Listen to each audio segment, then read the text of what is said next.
Pat McAfee Show.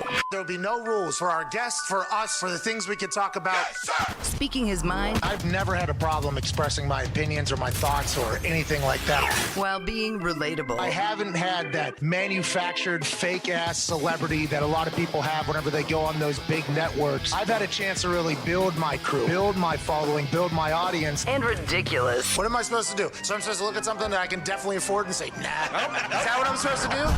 The Pat McAfee Show starts in 3, 2, 1. Good afternoon, beautiful people. It is Tuesday, March 2nd, 2021. The first full day of J.J. Watt's time as an Arizona Cardinal. Whoa! Wow. Big sports news yesterday. J.J. Watt signed with the Arizona Cardinals for $31 million. $23 million guaranteed over the next 2 years. The owner of the Cardinals actually showed up at J.J. Watt's house. I believe he probably has a runway at his log cabin over there in Wisconsin. Flying the plane, flew him over there. Nice celebration. The desert is buzzing. Congrats to J.J. getting $31 million. Congrats.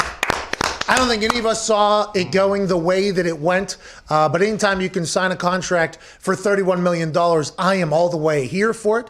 I assume J.J. Watt, upon hearing about this, was as well. Now, this has to take us back to the time before J.J. Watt signed with the Arizona Cardinals, where the rumors were in abundance. Where's he going? Pittsburgh, Buffalo, Cleveland, Tampa, Kansas City. Nobody thought he was going to go to Arizona, but as these things started getting leaked and stories started coming out and cryptic codes were being tweeted and Peloton accounts were being read, it felt like Diana Rossini, whenever she said that there was a team that offered 15 to 16 million a year, I don't think any of us gave enough credit to that being a legitimate report.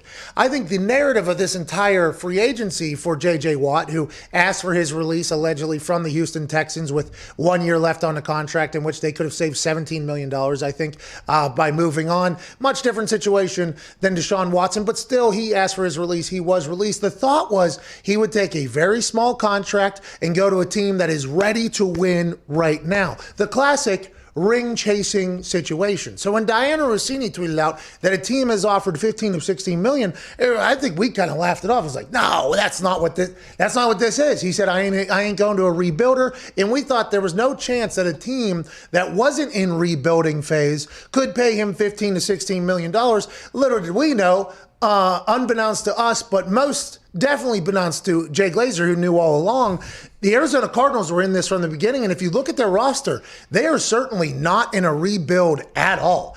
The Arizona Cardinals have a team that, will this win them the Super Bowl? I don't think so, but they have a great team, and J.J. Watt helps it. And the 15 to 16 million thing was insane. And then John Gambadoro, okay, at Gambo987, he works in Arizona, I believe, blue check mark. He said the deal J.J. Watt signed with the Cardinals was not the most he was offered. The Cleveland Browns and Indianapolis Colts each offered more money. Tennessee's offer was very similar to what the Cardinals offered. Okay, so we didn't know about John Gambadoro's existence until yesterday. Shout out to John Gambadoro. Baby Gambo. That boy Gambo. But we'd assume Gambo, being from Arizona, the immediate thought is, who gave him this information? Oh, it was the Cardinals. Well, everybody has told us that whenever you're bidding on something in the NFL, it is a blind deal that you're trying to offer. You have no clue what anybody else is offering. That's why 2 first-rounders and Matthew Stafford and everything like that kind of came out of nowhere, because other teams don't know exactly what somebody else is offering. So as soon as I saw that the Indianapolis Colts potentially offered more than $15.5 million a year for J.J. Watt for the next 2 years, I had to ask a source of mine. Okay? My source told me not true. So if that, my source, pretty good source, by the way, tells me that that's not true, maybe my source is lying. Hey, my source could be playing the game. Just like J.J. Watt last week, whenever he texted me and said that my people speak to nobody, he could have been playing the game. I could have been a part of the shuffle here. Turns out it wasn't. He was telling me the truth, because nobody heard Arizona Cardinals at all. And maybe my source, who has a great Southern accent, okay, maybe my source is lying and I am a part of the process. He said not true at all. Chris Ballard has been a man who has spent, I'm not saying that's my source, but Chris Ballard has been a man who has spent very wisely with this Indianapolis Colts team. Chris Ballard has been a guy that, aside from Phillip Rivers, is not just throwing money. They have a lot of cap space, which means he could make this payment, but That doesn't seem like a move Chris Ballard would have made. So when I read old Gambo's tweet, I thought, well, if the Colts didn't do that, then the Browns probably didn't. And who knows if the Tennessee's offer was similar. Maybe it was. They were trying to recruit him pretty heavily. But this sounds like this is the Cardinals potentially saying, we had to do it. There was other people in there. We really wanted him. So we have to remember that with every piece of information. Where's the information coming from? Why is that information getting out? Gambo might have been a viable tool to maybe spin the narrative that we didn't overpay here. We paid what we had to pay. But also, maybe I'm being lied to. Maybe the Browns and the Tennessee Titans did as well. It wasn't what any of us expected, but the Arizona Cardinals now have J.J. Watt on their motherfucking team. Let's assume that's going to make them better. I bet on them a lot last year. I enjoy watching Kyler Murray play. That team getting better is good for everybody. The J.J. Watt news isn't the only big news. Dak Prescott is allegedly asking for money right behind Patrick Mahomes. Patrick Mahomes, after winning a Super Bowl and an MVP, signed a $500 million contract, breaking all records in the NFL. Now Dak Prescott's people are saying, hey, we want, coming off that injury, okay, that we just had, not our fault. Not our fault. Never winning a Super Bowl, not our fault. We would like right behind what Patrick Mahomes signed, which was what everybody thought was absolutely insane. We'd like that. That is probably not going to happen. If I had to guess with the way this thing has gone with Jerry Jones and the Dallas Cowboys, will some other team pay this who has been maybe in a terrible situation quarterback-wise for a long, long time? Maybe. That seems like a big ask, but hopefully Dak will be able to get that money. Yeah, I'm pulling for it. That seems like that's potentially not going to happen, but if it does, we're pulling for him. Other news, Alex Smith is potentially going to end up at the Bears. Okay, like that. J.J. Watt, the family of Michael Goldberg, who had his number retired as a member of the Chicago Cardinals, number 99. His family has come out and said, we'd be okay with J.J. Watt wearing our dad's number. Wow. You can unretire it. This would not be the first time. By the way, this happens, Peyton Manning, it happened when he went to Denver, actually, because number 18 was retired. So this would not be the first time. This would not be out of the norm. This is something that does happen. And I'll be honest, when you get your number retired, you got to watch your fucking back. You got to watch your back, all right? You just got to hope that nothing happens there. Jimmy Graham is trying to recruit Russell Wilson. David Carr and Derek Carr drama. Nike vice president and GM's son is selling shoes on the low. Monday Night Football, we might get a wild card game. There's a lot of shit popping off. But to be honest, something I really would like to talk about before Ian Rapoport joins us here in about 14, 15 minutes or whatever. There's only one COVID cowboy, bro. Yeah. Okay? You're damn straight. COVID cowboy Tone Digz joins us. COVID cowboy. Hey, He had to go outside the saloon, okay? Yeah. COVID Cowboy's name almost got straight out from underneath him by a man that I didn't even know existed. Digz, you got into a little bit of a shootout yesterday on the internet. You won. COVID Cowboy will remain Tone Digz' name, but what popped off yesterday on the internet? Tone? Well, the Chronicle Herald Okay. in Nova Scotia, Okay. I believe it's Canada, That is another town, yeah. Yep. wrote in an article, had the front page calling Lyle Lovett the COVID Cowboy. Now, Lyle, COVID Cowboy Lyle Lovett adapts to new realities. See story page A8. well, Lyle Lovett, Pretty good billing. That is pretty good, isn't it? Yeah. Good name, COVID and Cowboy Lyle Lovett. I said cease and desist. Hey, C&D, pal. DCMA coming right behind it. Lyle Lovett being the original cowboy that he is, 1996 Best Country Album, won a Grammy. Lyle Lovett? Lyle Lovett won a Grammy in 1996 for Best Country Album. So he knows the lay of the land. He knows the Old West rules. Yeah. In this situation for an OG cowboy like him. Yeah. Maybe potentially that there is enough room in this town for the both of us. Yeah. That's what you thought? That's what I'm thinking now. Like, he's an OG. It looks like he's probably 70, 80 years old. I'm not sure. Yeah, I didn't know this guy existed, but shout out to him winning a Grammy. Yeah. But it seems like Digz, it seems like he lives by the code that there isn't enough room in this town for the both of us. It seems like what his exact words were, Zito, if you could put that tweet back up, he said, respect Tone Digz. Mm-hmm. I'll tell the Chronicle Herald, the newspaper, and Bill Spur, Great name. the writer, I live by the code of the West. Swiper, no swiping. He said, listen, I would no longer be called the COVID cowboy. And you just kind of backed off of that, I think, in the way you described that entire story. Because you just got a win over Lyle Lovett, Grammy Award winner. He said, listen, they're trying to build me as something that I'm not. They're trying to build me as something that you are. And here you are like, you could be it too. You just won the battle. Yeah, went into a duel and put one right in between his eyes. Fucking Grammy Award winning cowboy. You beat Don. And one thing that I've learned since I've been the COVID cowboy in this culture, it's built on respect. and someone who was the 1996 Country Album of the Year and an original cowboy, I tip my hat to him, sir. He is a trailblazer in this game. Okay. So I will not be disrespectful to Lyle Lovett. Okay. Well, you kind of were. You told him cease and desist, actually. That was to the paper. Okay. So Lyle Lovett was actually on your side. Correct. Okay. Well, congrats to our COVID cowboy. Yeah, congrats, Tom. But he didn't really win, it sounds like. Nah. I don't even know if he's... the battle was won, and then he just... said, you know what, take it. Yeah. Lessons were learned. Won it. We know that a true alpha knows Yes. when it's time to concede. Speaking of that, Motor City Dan Campbell has another incredible quote. Thank you, at Nick Moroto in the back there.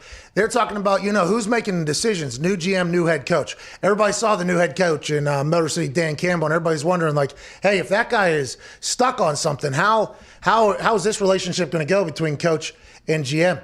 And they said, who's making the final decision? And the dude said, we are. You know what I mean? He said, we are, actually. And he said, we've already gotten into it a couple times, actually. And I always think to myself, a true alpha knows when to concede for the betterment of the group or something like that. And he said, by the way, then we'll ask the pack. We'll say, hey, Coach Agnew, what are your thoughts? And if I'm the only one, he said, I'm definitely wrong, but we definitely have a collaborative attitude or whatever. And we'll ask him about that tomorrow.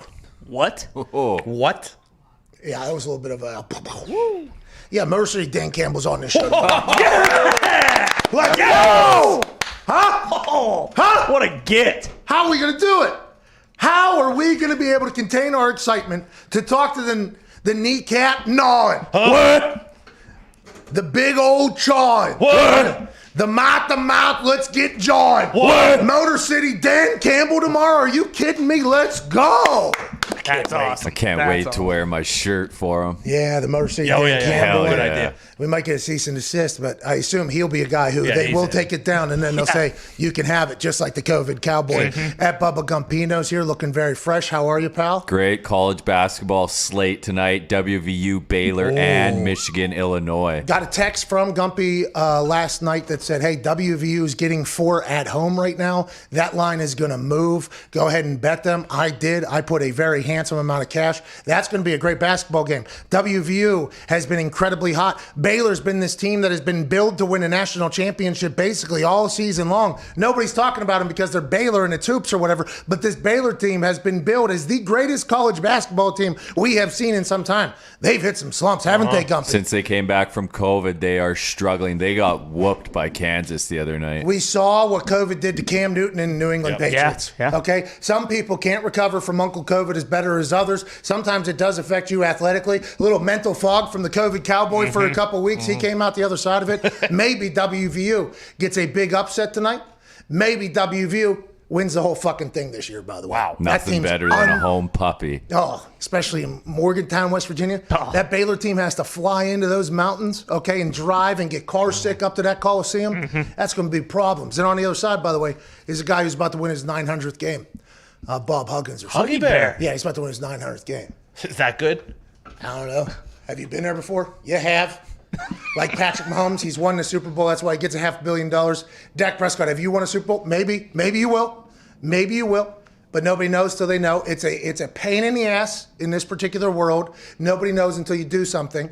But that is a wild ass by Dak. But Bob Huggins is going to have the boys win national championship. 900 wins about to happen. Let's go. Big game, and I appreciate you, Gumpy. Ty Schmidt, how you doing, pal? I'm doing pretty good. How you doing? Iowa basketball stinks. Actually, my friend, the Hawks are flying once again. I believe they've won 6 or 7. They got 2 games they should win. I mean, they're sitting at a 2 seed right now in Joey Brackett's latest bracketology. I mean, I like the chances of the Hawks flying deep into the tournament. Realistically, they will probably get beat in the second round, upset by someone they shouldn't, lose to. But That's the lay of the land. I'm feeling good about the Hawks. Hey, WVU is about to get a 2 seed, I think. I think we're potentially going to get a 2 seed. It's going to be, for me, March Madness is awesome. Obviously, you get to gamble on things you know nothing about. I mean, I get to gamble and watch something. It's like World Cup, Olympics. You know, when it's all day, when it consumes everything, like I love it, especially when the sports world gets a chance to kind of showcase to the world, like, hey, here's how you just fucking disappear from everything for a little bit and not get a lot of real things done, by the way. But I've always been a March Madness fan. But boy, it's a lot better whenever West Virginia's about to give it a go. There was a time there where you could almost bank on West Virginia making it to at least Sweet 16. Oh, yeah. Then took a little bit of a hump. Now the team's back. Iowa, did you guys ever have a time where the basketball team was like on a run, like actually having success, or is the second round knockout the most normal thing ever? No, there've been a couple times like over the course of my childhood where they maybe like, I don't know about making a Sweet 16. They went to the Final Four like way before I was born, but this is the best team they've had in years. I mean, this is the first time they've been in the top 10 in quite some time. I wonder if that's why not as many people love watching like college basketball all year, because they don't really give a fuck about their teams. Probably. I mean, if Iowa stunk, I probably wouldn't care. I mean, That's what I'm saying. Like, if West Virginia had a bad basketball team, which they don't, because Hugs is going to win. That's what Hugs does. But if they had a bad basketball team, I would not care. And I would not. But since we have a good team, I'm like, hey, we got to have a little. People Very should invested. Hey, people should know about this. Yeah. Like, that's why I'm like, hey, we should have that. But I think that's one of those things where there's only a few good teams each year, right? Normally, everybody kind of knows. Yeah, which is weird too this year because like a lot of those teams like Duke and Kentucky kind of stink, so there is a little bit more parity. Well, then Duke had the best kid on their team quit, and they got better. Yeah. So Interesting. hey, that's a locker room, by the way. Addition by subtraction. Bingo. Covered Cowboy from the top right. Well With said. a math line. Yeah. Boy. Hey, that's why Lyle Lovett did to you, and then you just said, you know what? Nah. Actually, we should switch hats. Same to you, Lyle. Same to you. Yesterday, you had a tweet that said, so much for coming back home. Congrats to JJ, though, for getting $31 million, which I cannot harp on enough. But the fantasies that were being had by fans of different teams, of J.J. Watt coming in there and adding depth to a defensive line and helping the team maybe get over the hump to get to a Super Bowl, the Green Bay Packers fans were really, that was a real thing. Now, there was no way $31 million was going to go to J.J. Watt over the next 2 years from the Green Bay Packers. That doesn't seem like a move they make, other than the Smiths. They did pay them.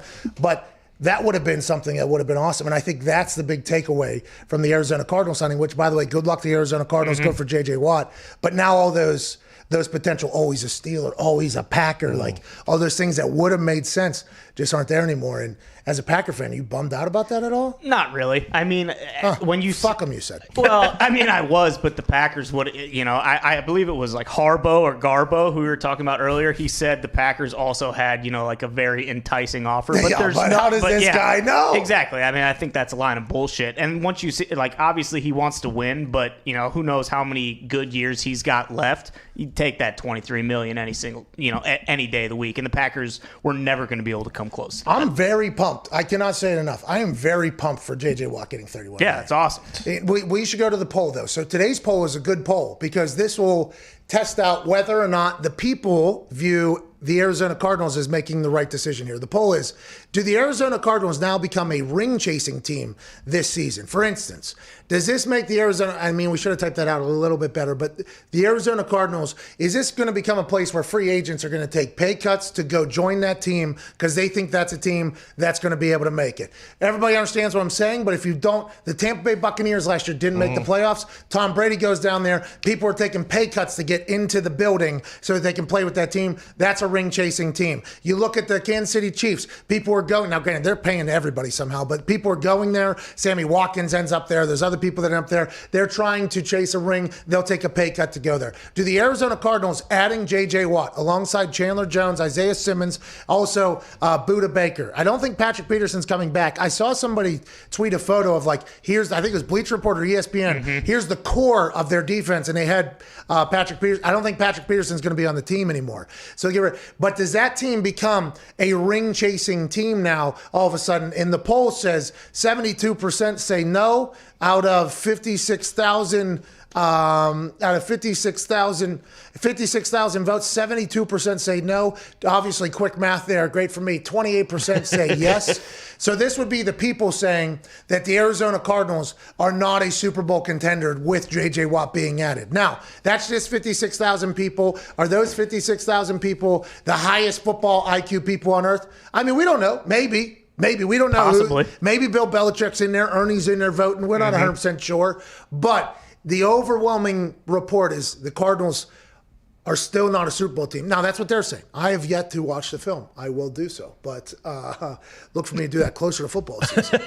But out of this particular poll, and I assume that number is going to grow even more so, they don't think it's a place where people are like, oh, got to get there right now. And I know Phoenix is awesome. And I just looked up the odds on FanDuel. They have the 17th best odds to win the Super Bowl next year. How much did it move? How much did the odds move? I saw it went Pre-JJ, from like post-JJ? 50 to 33. Let me check.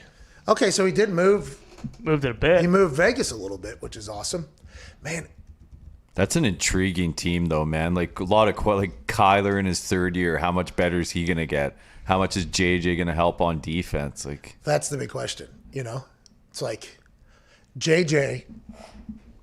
Is JJ going there alongside Chandler Jones, and they got a Freeney Mathis situation where the offense hopefully will be able to get a lead with Kyler and Cliff Kingsbury learning the NFL and learning success and how they're good with Nuke and Fitz and. Maybe a couple wide receivers go there, by the way.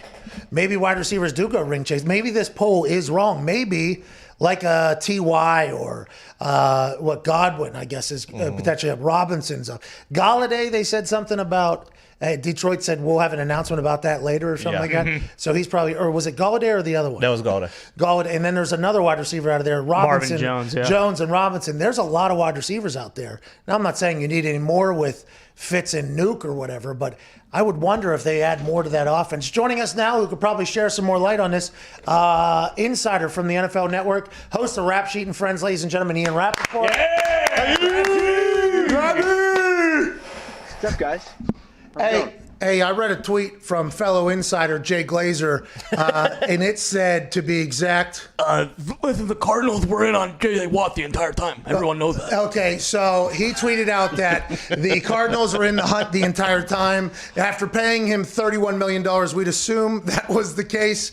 But how did anybody even get a hint that the Cardinals were going to be the favorites for this? It feels like this was maybe the best kept secret in some recent time with NFL business. Is that accurate?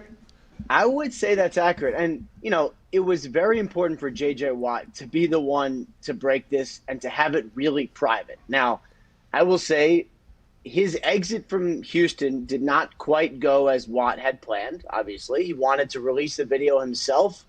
It didn't work out that way for a variety of reasons. And I think for him... Is that your fault? Hold on. Was that your fault?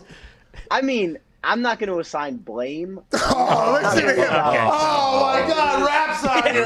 Oh, J.J. Watt wasn't happy. Oh. I'm saying, it's not about who caused it or who didn't. Oh, okay. It's about looking forward. And I think for him, you know, there was a lot of stuff out there, and all the teams that were interested were kind of talking, it seemed to reporters, to really try to figure out what was out there. Watt's agents did a really good job of making sure that no one actually knew. So there was a lot of gossip.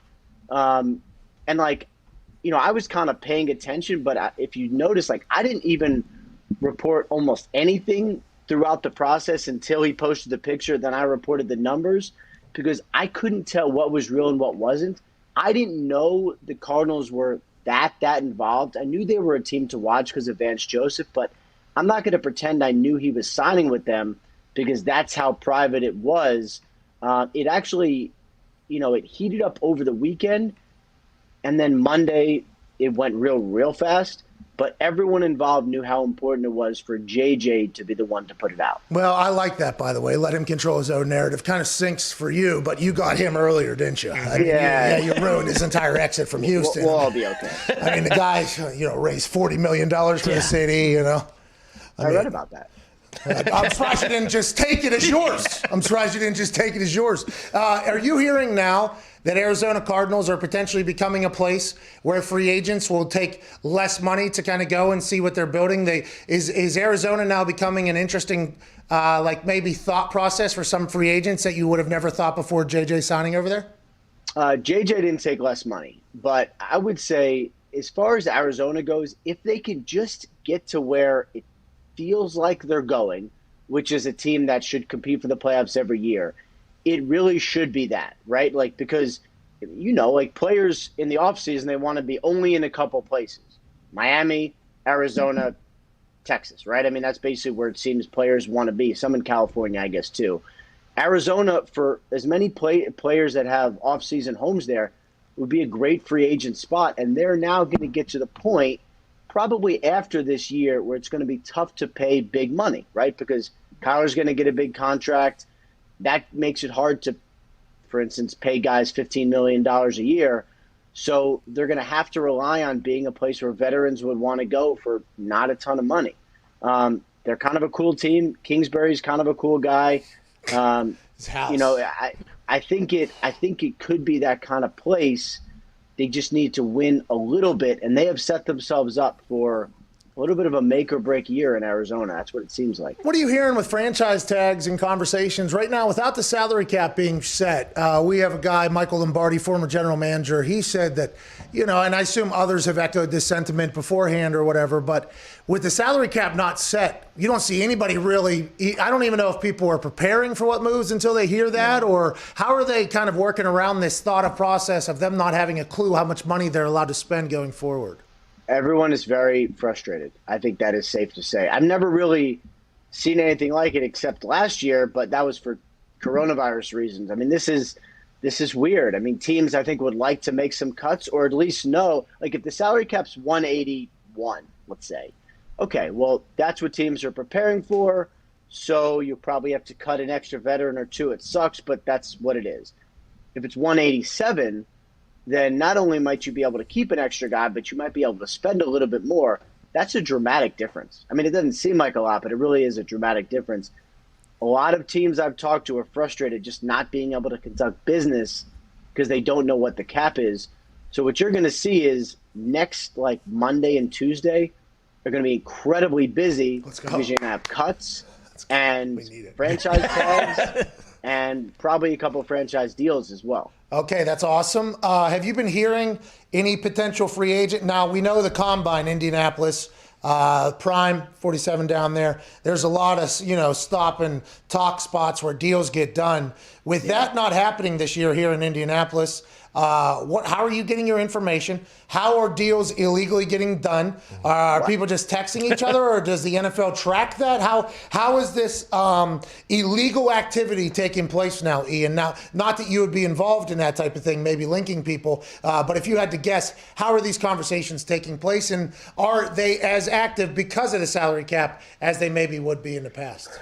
Are you saying that in the past deals have gotten done at the Combine? Yeah, I actually saw, I chugged I think it was a pounder, maybe a 16 ounce, and it was right next to, insert name of NFL team here and player's agent right here. I happen to be friend with player's agent. We celebrated actually with a deal with me slamming a beer. So what I'm saying is I would never out those people. But yeah, I feel like that's kind of norm in Indianapolis, right? I mean, that's kind of the norm. It is definitely different. I mean, I've had a couple agents call me and just kind of be like, hey man, don't burn me on this, but I'm just curious, like, what are other agents doing as far as like their tampering / anti-tampering calls? Because if you do FaceTime or if you do Zoom, there's a record of it, right? Yeah. So theoretically, if the NFL wanted to find out, they could find out like who was doing these deals and how it got done.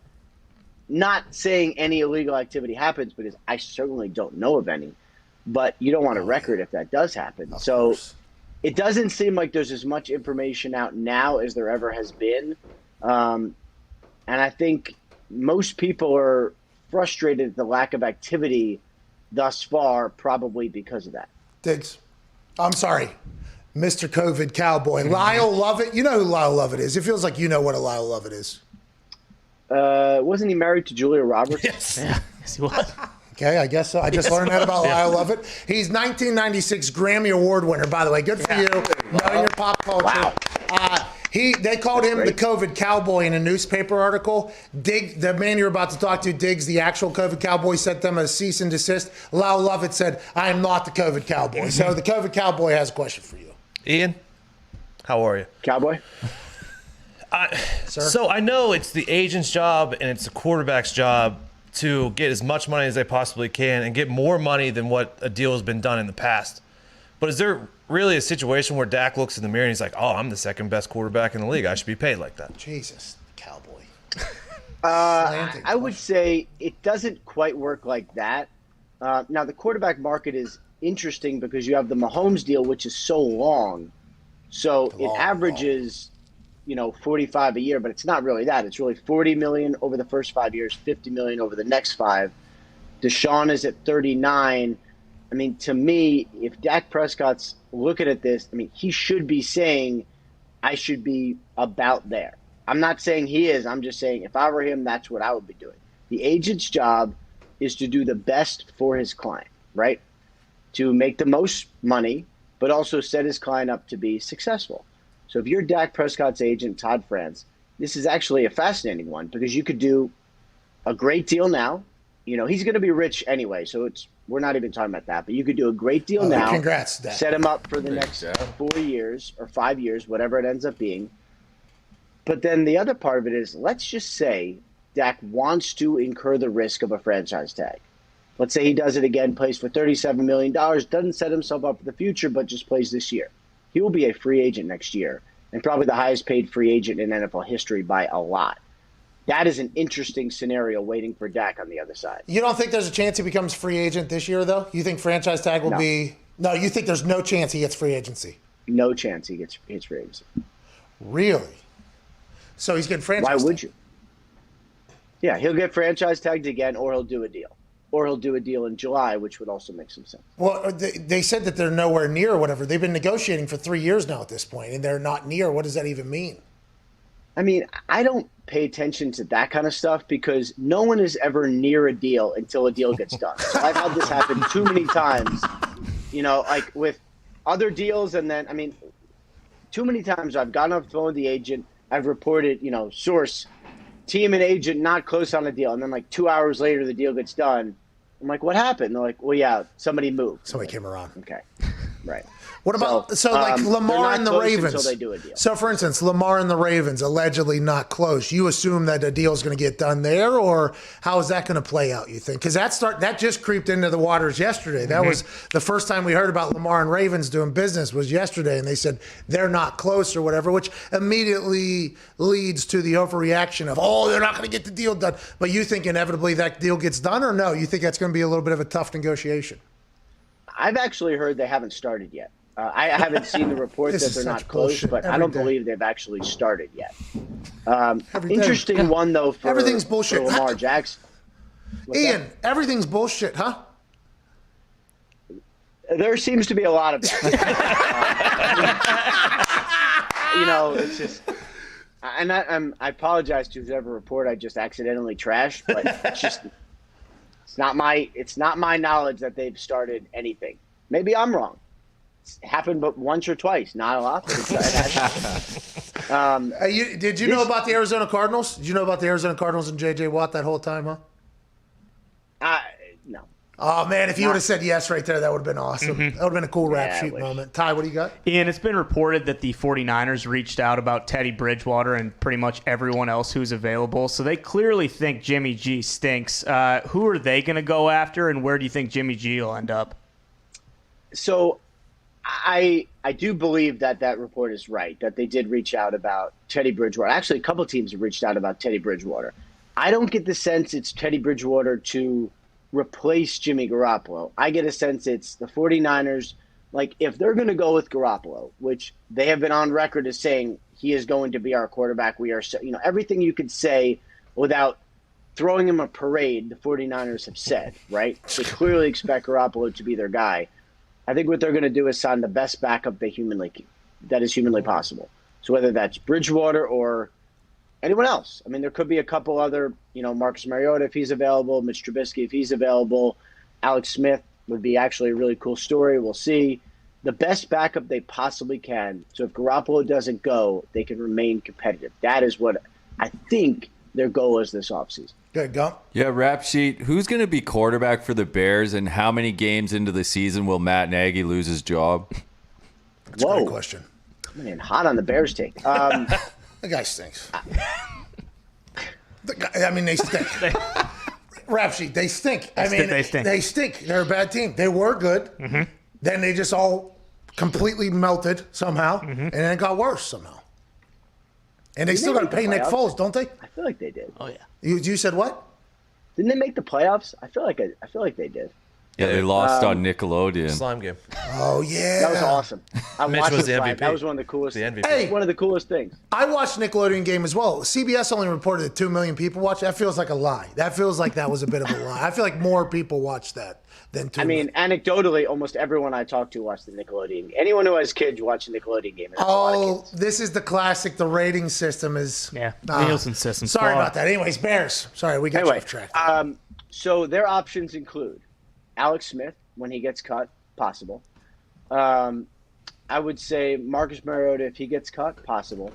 Sam Darnold would be another interesting one. Someone is going to, if the Jets trade Sam Darnold, someone is going to trade for him, and the Bears would make a lot of sense. And I think it would set up a really huge kind of make or break type year for both those parties. So you think Jets are trading out of 2, or they're... if they keep Sam, they trade out of there because it's valuable, or what do you think they end up doing? Taking a playmaker? If they keep Sam, someone is going to offer so much for that pick. I mean, that is such a valuable pick. They might get to trade out of 2 what teams usually get to trade out of 1.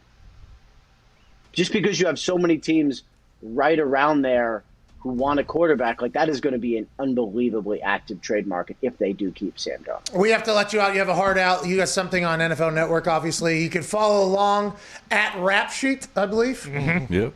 Is there any NFL? Is that right? It's a great Twitter handle. Follow there. Okay. All right, Ian Rapoport. All right. Bye. Digz, who sits, Cover Cowboy, sorry, who sits over there, he sits directly like down and diagonal away from the clock. Mm-hmm. But when he has something to say, he does this. Mm-hmm. And we had a hard out there for Ian Rapoport that was told before we go live. And Digz just goes like this. And I go, oh, he has a question. And he goes, no. So then I think it's raining. I'm like, oh, is it? I completely forgot about the 38 thing. And then you did like a tip of the cap. And I was like, oh, fuck. We got to get you. Hey, Ian. Nothing you're saying right now, man. Need you to get out of here. He looked so surprised when you said that, too. You're like, you've got a heart out. He's like, I do? Yeah. I was confused by that, He's probably too. on at 40, because maybe his people were lying to us. Could be. That's possible. Oh man. Zach fucking Phil Mushnick. Well, we will go on. Let's get to a break. On the other side, we will answer some phone calls. Cannot wait to chat with the beautiful people. 1-888-MAD-DOG-6. Here on Channel 82 Mad Dog Sports Radio this Tuesday, February 2nd, 2021. Pat McAfee Show continues on the other side of this 4-minute break where they will attempt to sell you shit. Cheers.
Let's test out this Sharon! Sharon! Proper footy.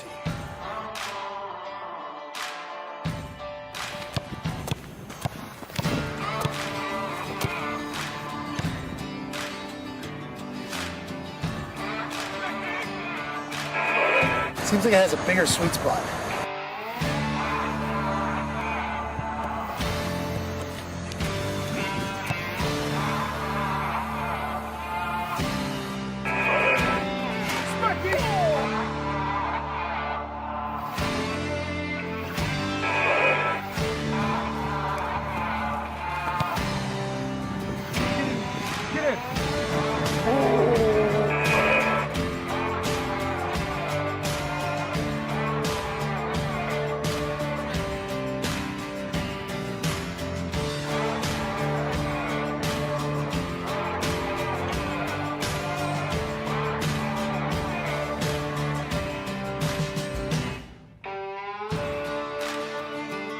That's the greatest sport on earth right there.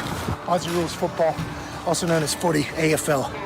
My first time bombing in official shorts that are a little bit restricting. I think I lost a ball, to be honest. Might be a Lance Armstrong situation down here, but I can see why this sport is beloved, because those balls fly.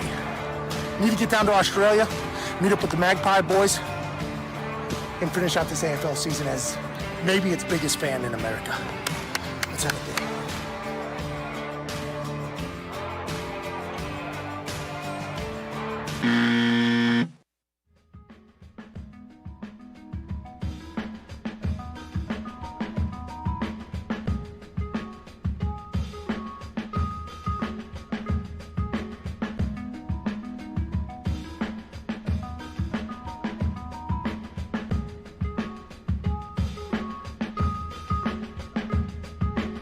Giving the old white guys something to complain about. It's the Pat McAfee Show. Welcome back. Most people are overpaying for their home and auto insurance. Did you know that? Oh, yeah. I know I am. By the way, a lot of those old whites that were just referenced, they don't even know it. No clue. They're just sitting there, annual payment. My car's insured. How much you paying? Don't know. Annual payment. They just draw it out here. Fucking stooge. I was one of those stooges. Happened. And so this company right here came and saved the day. You might know you're getting fucked over, but you don't want the hassle of finding a better rate because the shopping experience sucks, doesn't it? Yeah. Yeah. You have to go to multiple websites, make lots of calls, and fill out a form. After all of that, you're stuck trying to play detective to figure out which company to go with or what coverage is closest to what you have now. And then you really don't know who's on your side. You don't know. It's terrible. Okay? Yeah, it's the worst. As you grow older, you get the insurances. Okay, you have to. For me, it was very difficult to insure my house, by the way, because of my previous profession. I was stereotyped. I was judged. Also, I believe the Google image of my mugshot was not great because there was a pool in a lot of land at my house. But once you get insurance for your things, you just lock it in, sit back, and just say, oh, I got insurance. And every time you make the payment, you think to yourself, I didn't use this all year. Am I getting fucked up? No. Gotta have it. Yeah, you gotta have it, and the process is there's probably isn't that much money to be saved anyways. Let's just go ahead and fuck it over. Wrong. Gabi Insurance has changed the game.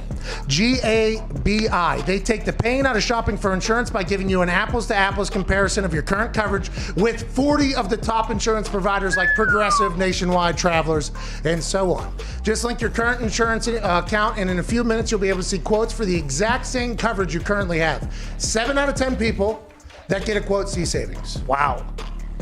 And out of those 7 people that get see the savings, they're saving over $961 per year on average. Yeah, I'll take that. 961 Come extra on. bucks.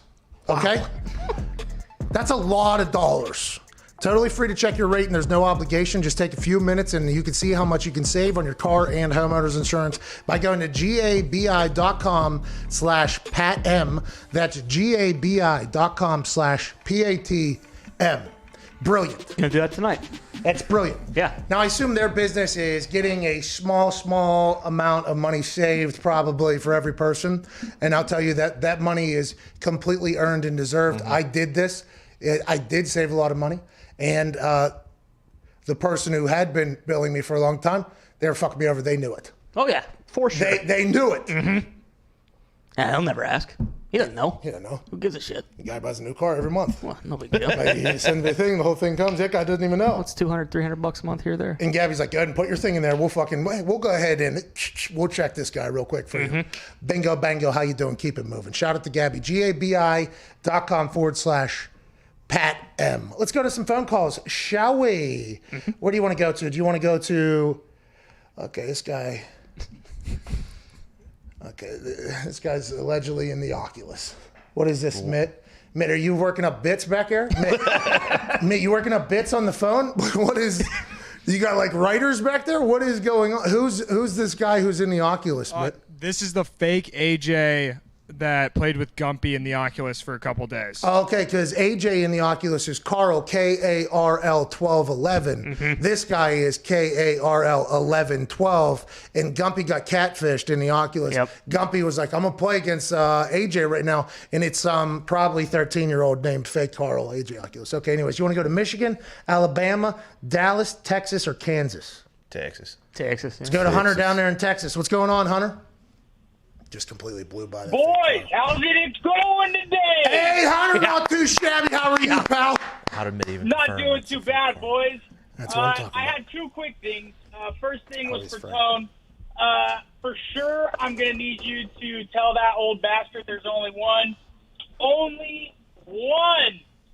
COVID cowboy. That's you, Digz. Understand me? Only one. You understand him? He's letting Lyle Lovett just dance all over him, isn't he? Yeah, it's actually kind of sad, but, we'll let it slide.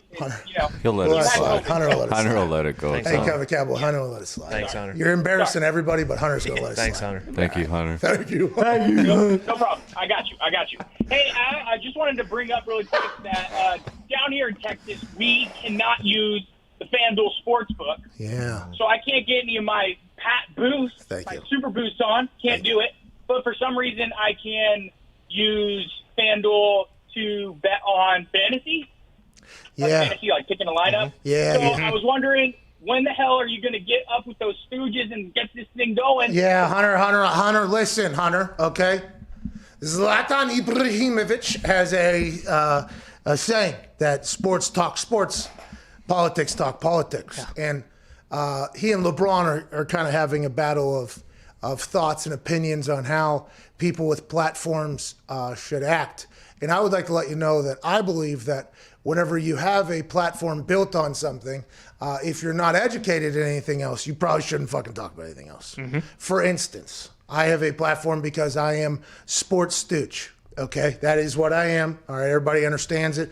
They're getting that. When you start talking about the sportsbook legalization, okay, you're talking about lobbyists, politicians, you're talking about tribes, you're talking casinos, you're talking, there is a lot of shit that goes on. We literally are just learning about this because much like you, Hunter, the way you feel, I have friends in a lot of different states throughout my travels that don't have a chance to sports gamble legally because of they don't have the sports books rights or whatever, and maybe they do have sports gambling, but they don't have it on mobile or whatever, and that's a whole different law that has to go through a whole bunch of other shit. And then, by the way, if that gets legalized, you have to be on the right side of the lobbyist with the license that you currently have to also get legalized. So some states allow mobile gambling, but they don't allow every mobile gambler. And some states even have said that they're going to use the lottery in the state to run it. So to get FanDuel to Texas, this is what you need to know, that FanDuel people right now are whining and dining. They're probably, they have Zoom lunches that are happening right now. Yeah. They're sending appetizers to people's houses so that they can have a Zoom lunch meeting with them. They're shaking hands with masks on, socially distanced. They're trying their asses off, but that is something that's way over our heads. I have no idea how it happens. We were told one time that Michigan was going to get opened, and then it got delayed a week. Then it got delayed 2 weeks. Then it got delayed like 4 months. And then it came out of nowhere and it's not, now it's available. So I don't know how it happens. We all know that within the next 4 or 5 years, let's assume 47 of the states will have it legalized. Awesome. And I want to let you know to all the other states that don't have legalized sports gambling on your phone yet, when it comes, like, it is so awesome. Just how easy it is, how accessible it is, how regulated it is, how convenient it is, how every single game you're watching with the live betting, if there's nothing on TV and you're just somebody that, like, if you see a sport on, if there's nothing else on, you'll stop and watch some bullshit game happening. It's like, all right, if I'm going to watch the rest of this, I might as well at least put 5, 10, 500, maybe $1,000 on how I'm feeling. Like, it just makes every part of being a sports fan better. When we get to your state, let's enjoy the hell out of it and celebrate. And if we're not in your state yet, I do believe the people to call are like your congressmen. Write your congressmen, write your senators. It makes life so much better, by the way. It does. And I know there's a lot of other things in the world that would make life a lot better. Okay, I get it. But from sports stooge perspective, which I led off this entire thing saying I am, it makes life so much better to be able to. And my wife, by the way, big football fan, other sports, it's tough to keep her invested or interested. She likes hockey. She's become a Penguins fan. But if we're watching any other hockey game that doesn't involve them, it is tough to keep her in. She'll go right to the casino in her hand. She goes right there. She's like, all right, if I'm going to have to watch this terrible shit, I might as well bet on it. It is better for everything. So, Hunter, we're trying, pal. We are absolutely trying. And maybe you get Lyle Lovett down there to go sing a song or two to a fucking congressman. There we go. Yeah, maybe you do that. Let's go to Garrett in Alabama. What's going on, Garrett? Hey, Pat, what's going on? Hey, just hanging out. Roll Tide, huh? Oh, yeah, Roll Tide. All right, War Eagle. I want to get a quick shout-out to you and the boys. You guys make every day on the roof, like, so much better. I mean, you guys are awesome. The pod's amazing. I mean, on the roof in Alabama? Oh, yeah, it's hot as hell up there. Oh, yeah. That's got to be 120, 130 up there. Yeah, it sucks. I don't like it. But, hey, you got to do what you got to do. Hey, we appreciate your hard work down there, pal. Thanks for letting us be a part. Now, how do you keep the phone? I assume you listen on the phone. How do you keep that thing from not overheating? You got to give that thing like a... Oh, that shit. Oh, it's in the back of my pocket. I got those earbuds in, man. Flat roof or still shingle? You did roof, didn't you? Flat roof, yeah. Flat roof. I mean, I do shingle sometimes, but it's mostly, flat roofs on hospitals and schools. Well, we appreciate your service. We understand that that is not a job that people say, you know what, an easy job would be to hop up on a roof. But we thank you for letting us do that. I want to let you know, in this office, we got a roofer, okay? CFO Phil used to hang off of buildings and clean windows, okay? So we appreciate the hell out of the day labor, pal. What do you want to talk about? Gumpy was a painting ships. Yeah. I mean, it just... I did tasseled, hard labor. So anyways, we appreciate hard work around here. We appreciate you. What do you want to talk about here, pal? Oh, yeah. I sold subs. I'm glad that I got to talk to you. It's my birthday, Oh, happy birthday, dude! That was a gravedigger. I'm just really interested in this Dak situation, and I was just wondering what your thoughts on his. What do you think he's worth? Do you think he's worth, like, if he were to get traded, or if he stays? If he stays, he stays. But if he were to get traded, do you think teams would want to give him a first-round pick? Thank you for that question about Dak there, Garrett.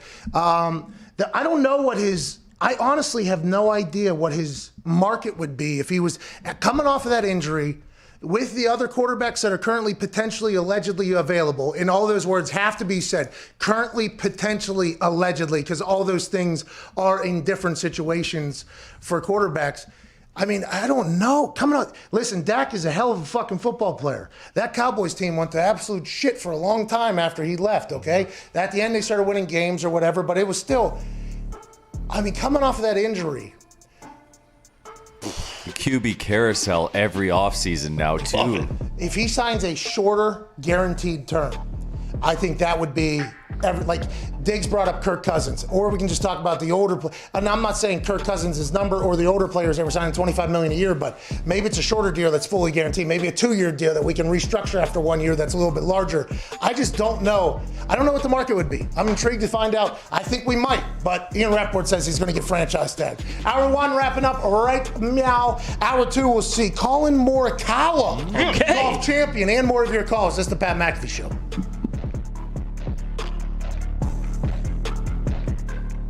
If something happens one time, anomaly. Happens 2 times, it's like, oh, okay, maybe. But whenever there's a trend of 18 plus, 20 plus things being predicted, you got to go like, hey, Groening, the gig's up. We know. You're a time traveler. Just tell us. Bro, I just want to talk to you. I got so many questions. Siegfried and Roy tiger attack. Do you remember that? Of course. Do you remember back in the day how tight Siegfried and Roy were with their tigers? It was like every main story was like, oh, these tigers are the best behaved animals on earth, blah, blah, blah. Simpsons in 1993 said the tiger is going to turn. This little friendly tiger is going to become an enemy of Siegfried and Roy quickly, and it's going to happen. 2003, it actually happened. Autocorrect errors, 1994.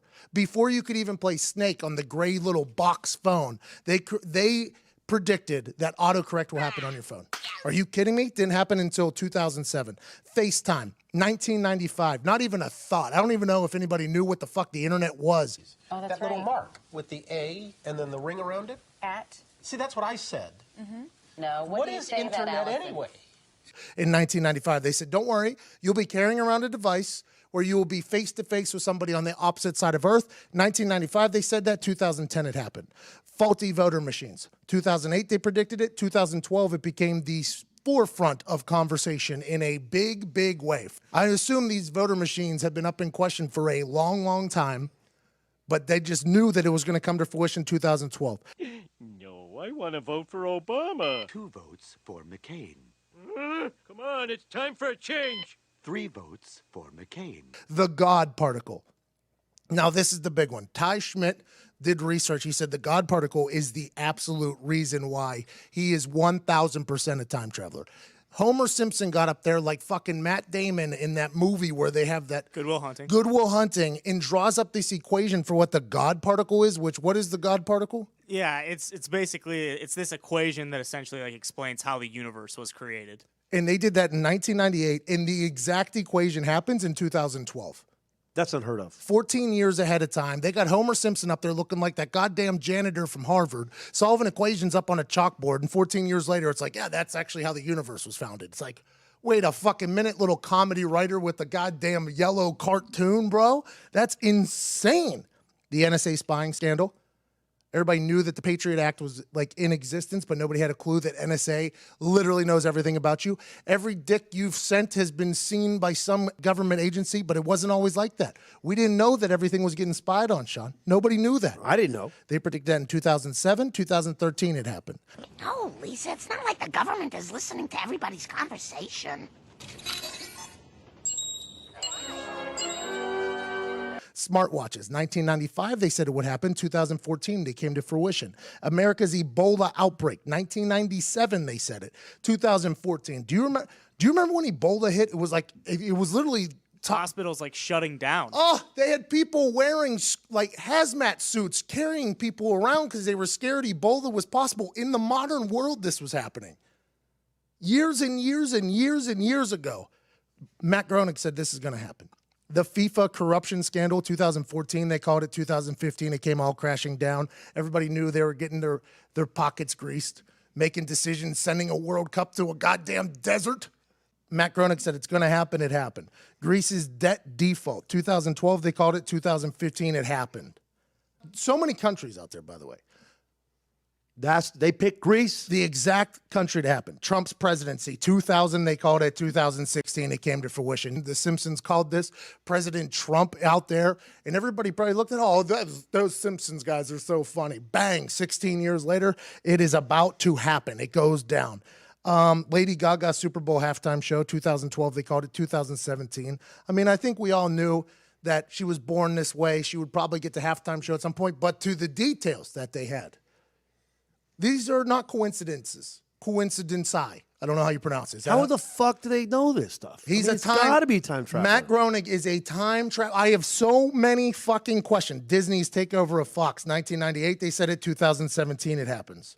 The Shard in London, which is a building behind Big Ben, I guess. Is that right? Apparently, that's what Google search said. 1995, 2009, it comes to fruition. Robot librarians, 95, they called it. 2016, it happens. The censorship of Michelangelo's David, 1990, 2016, it happened. Three-eyed fish from the fucking nuclear waste place. In Japan.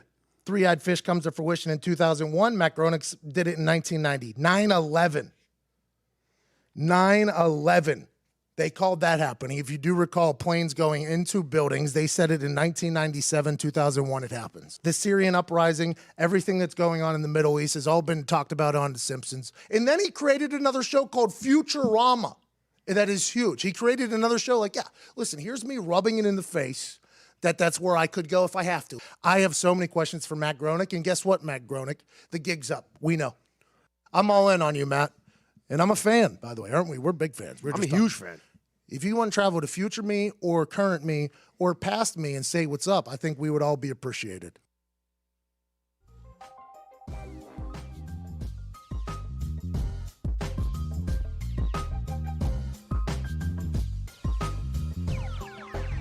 It sound right, boys. The Pat McAfee Show.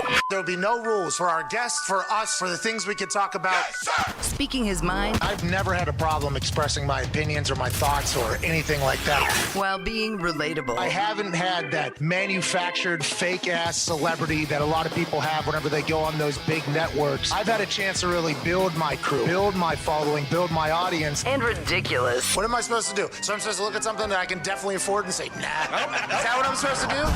The Pat McAfee Show starts in 3, 2, 1. Welcome back to that show. Hour 2 on this beautiful Tuesday, February 2nd, 2021. We'll begin immediately following this beat drop from Twine. First hour, got a chance to talk about everything happening in the world of sport. In this hour, we will talk to recent champion yet again for the 4th time in his career, Collin Morikawa.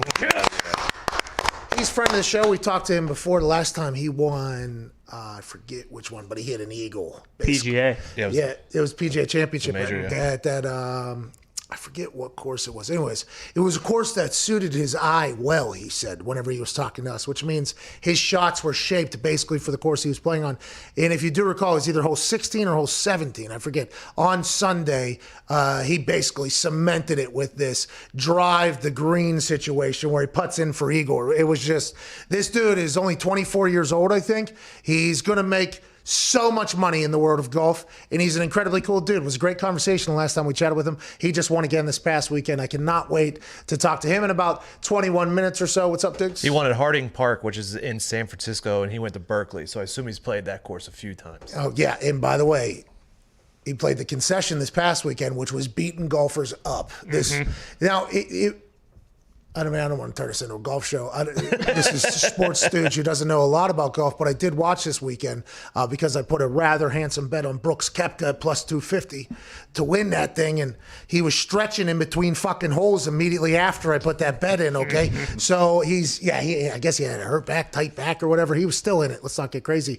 But that golf course was beating the shit out of these golfers. I mean, they were hitting the ball back and forth. They looked like us out there.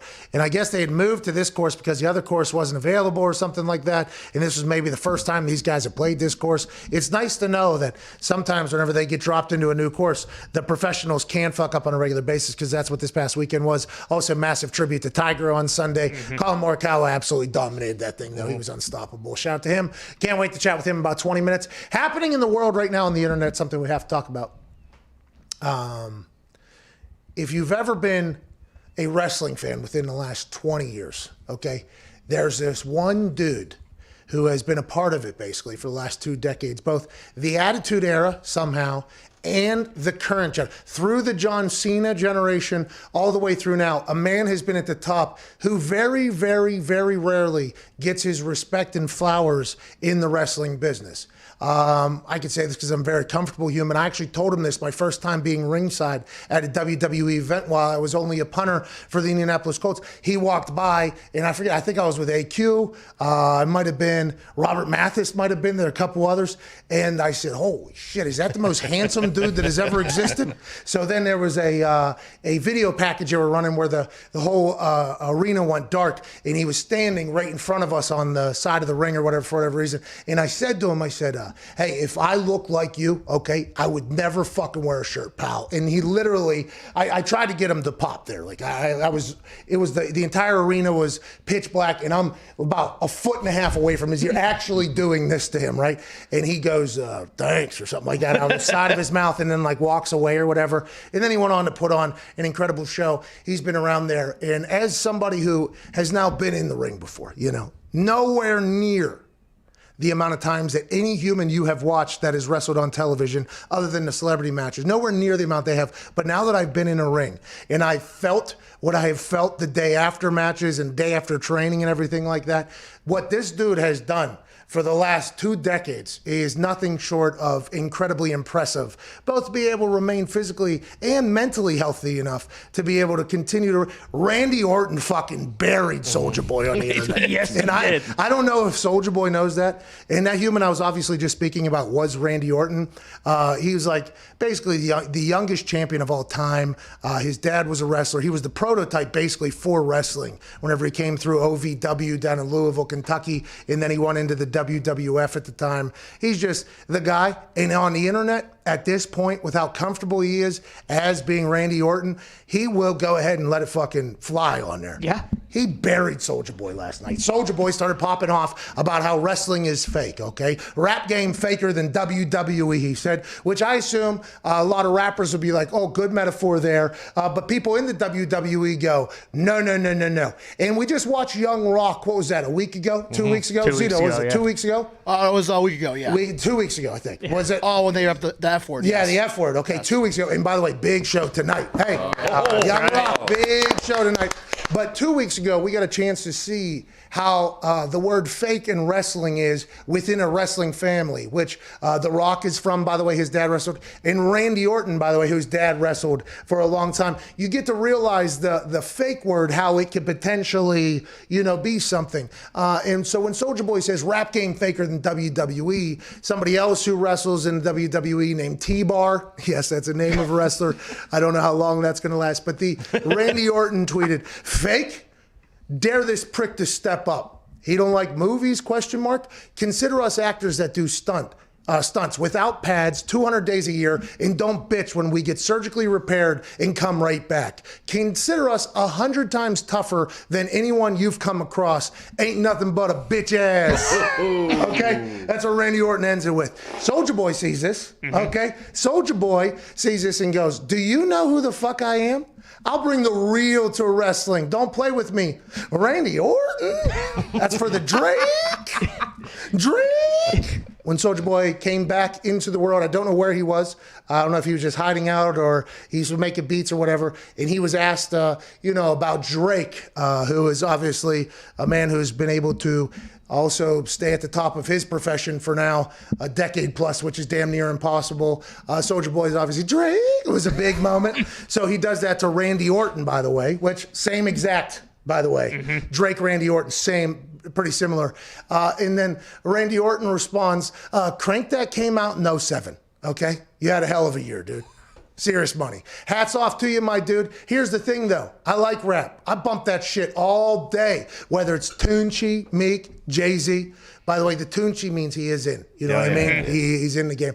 But you call what I do to survive fake? Fuck that. Come to my world and say that. Dare you. Okay? So he responds with, if you mad because I spit facts, just say that. What you do is fake and I stand on that. What I do is real. Come to your world? LOL, welcome to Soulja World. Welcome to Soulja World. Randy Orton goes, you spitting facts? Seem like all you spitting is the same mess you rap about. Nut. Clear your throat, my dog, and be there. Enough talk. Back it up. Randy Orton pulls out the shovel and buries another person on the internet. This is something he does, okay? Anybody can get it, especially if you potentially ruffle the wrong feather with Randy Orton. I can understand why the word fake is the way it is, though, after getting a chance to get my ass beat in there a couple times. Because although it is not a sport, okay, although the outcome potentially might be known by somebody, what is happening in there, even the punches, you're getting punched in the face. I got kicked in the face. I got punched in the face. Obviously I signed up for this. So Damn it's not near like broke your spine. Almost broke my neck. I mean, this is just, by the way, this is just me. This is just 2 times now. This is just 2 times I've been in there. And literally, the next week afterwards, I could barely walk. They're doing that now at the moment. I mean, COVID might have saved a lot of people's lives, to be honest with you, with the way wrestling was before, with 4 shows a week, traveling, all that shit. COVID kind of slowed that down. It might change the wrestling forever, but still, to do it either twice a week or whatever it would be if you have to train 3 times a week, you got to be in tip-top shape. You have to be tough as fuck. And mentally, you have to be able to survive it. So you can see why Randy Orton and the people that grew up in the business and saw their dad gone and their dad come back bruised and battered and everything like that, you could see how he could get a bit pissed off. And shout out to Soulja Boy, by the way. He would get his fucking ass beat by old Randy Orton very quickly. It would be, hey, I'd enjoy watching. I think we all would. I was going to say, speaking of that, what is the, like, this clearly wasn't a work. I mean, there's some obvious animosity and bad blood, but what are the odds that we maybe get a Soulja Boy Randy Orton run here up to WrestleMania? Now, if this is something called a work in the wrestling business, a work means these two are working everybody. All right now, this is a thing. I'm not sure Randy Orton, who is deep in the rap game, but if he is deep in the rap game, maybe he does have respect for Soulja Boy, so maybe he is doing Soulja Boy a favor here. But this would be, I think, rather low on the list of people that Randy Orton would want to have a potential outsider feud with. But hey, Soulja Boy, I mean, that thing was big back in the day. I do believe this is a potential shoot, which means real Randy telling Soulja Boy to promptly go fuck himself here. Soulja Boy 5'8"? Yeah. 120? Listed at 5'8" on the internet, yeah. Okay. Randy Orton's what, 6'4"? 6'5" is what he's listed at. 6'5", 245. So put boots on him, 6'5", walking around too. Big guy. Pretty big guy. He's every bit of that, too. I'm going to bring the real to you. You going to shoot him? Yeah. What do you know? What's realer than what Randy Orton's going to do? I mean, that guy, his body has been through more car crashes than, I remember years ago, Pat, I was sitting ringside, working ringside as a PA. Randy and Edge were wrestling a match, and Randy, when he used to get ready to do the RKO, he would punch the mat. He punched the mat so hard that his shoulder popped out of socket. Jesus. He went outside, put his shoulder back into place, and finished the fucking match. Yeah, hey, finish the match because it's live TV and that's what you're going to fucking do. That's what Steve Austin said or whatever. That was just, it is trending on the internet right now. Shout out to Randy. If it is a work, by the way, great work. Yeah. There's no way, I don't think, but that would be awesome. Speaking of wrestling, the Shaq is back in the wrestling world. He has said he's back with AEW. I believe he's wrestling Cody Rhodes, I think. It's going to be a tag team match. Is that right? A little mixed tag match tonight. Mixed tag match Wednesday night, okay. And he said, by the way, great promotion. Great promotion. Shaq said it's going to be the greatest appearance by a celebrity in the ring ever or something, like greatest performance by a celebrity in the history of wrestling or something like that. And I just simply responded, it won't, right? And now I want to let everybody be very clear here. I am nowhere near the same human when it comes to clout as Shaquille O'Neal. I understand that. I would never, ever think that. I'm just telling you what I was labeled as when I went into the wrestling business. Everybody said, we hate whenever celebrities come in and take the spaces. So I was being viewed as a celebrity wrestler. With that being said, Shaquille O'Neal promising his AEW bout will top all past celebrity wrestling matches ever. I think, and this is not me being arrogant, this is just something that has been very much understood. That would be my match, is what he is talking about. So I immediately have to stand up for myself, okay? Shaq, we were talking earlier today. The question on First Take was, who would you rather have, Joel Embiid or Shaq? Or is Joel Embiid more talented than Shaq or whatever? And we got a chance to watch old Shaq highlights, and it brought up memories of when Shaq and Kobe were playing late night on the East Coast. You got to watch the Lakers late at night, and that's how I became like a Lakers fan, was my NBA team, because I was in Pittsburgh. So it was just like, because my insomnia basically made me, but Shaq used to just fucking demolish people, okay? Shaq was not scared to get rough. He was not scared to get tough down there. He was so athletic. They're like, he can't shoot. Didn't have to. No. Literally didn't have to. Untouchable. Could shake you, was unguardable. Greatest athlete in conversation, greatest athlete the world has ever seen, okay? But in the wrestling ring, Shaq, like, I have a lot of respect for Shaq. Big fan of Shaq. Massive fan of Shaq. Oh, yeah. Love Shaq. But when it comes to greatest celebrity match of all time, I mean, I don't think that I'm a celebrity, all right? I went in there trying to, I want everybody to know that I put in a lot of work here, and if you want to classify me as a wrestler, I'd be cool with that, but that's not what I was classified as. When I got in there, I was bashed because they were calling me a celebrity. So if that is what I'm being titled and tabbed, then Shaq is saying his match can be better than mine. That's just not true. That's just not how it's going to go, Shaq. I hate to break it. Because it's not just the match, by the way.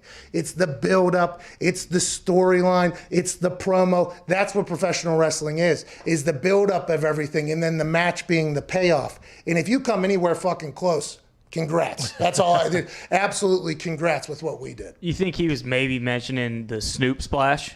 And knowing that was just one of the cleanest finishers of all time and maybe setting himself up for like a Shaq splash on Wednesday? I honestly believe, and this is because of my respect for the wrestling business, I wanted it to be my idea was this is going to be the best that there's ever been. Like that was actually, it's documented when we release the documentary at some point, whenever we can, about all the behind the scenes footage that we have. My goal was to do exactly what Shaq says he's going to do. And I feel like we did. So that is going to be an interesting thing. I hope he does. It'd be good for wrestling. It would be great for wrestling if he was able to do that. I will be watching, obviously. I think everybody will be. And anytime Shaq gets involved with something, I love it. I bought a printer because he was selling it. Okay, so I bought some Frosted Flakes again because he was selling it this past weekend.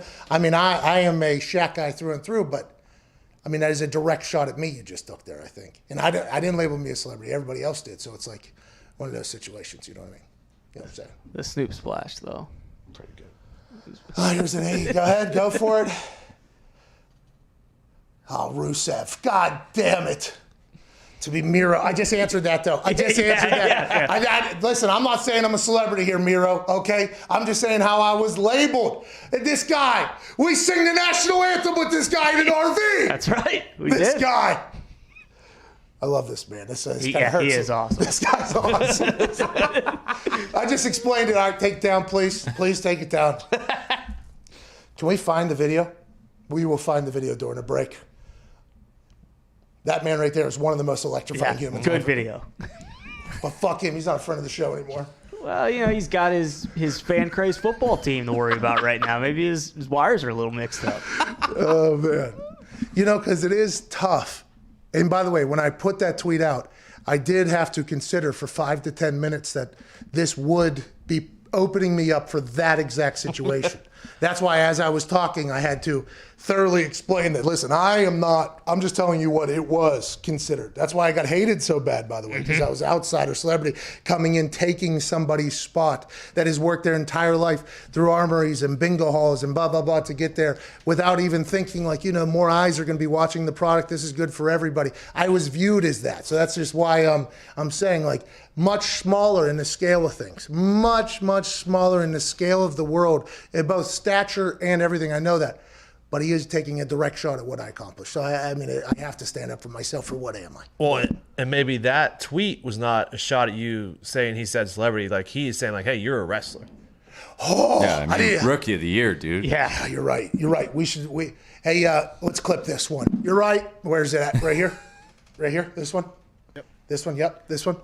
Hey, Miro, you're right. And you considering me a wrestler is one of the greatest compliments I've ever received in my life.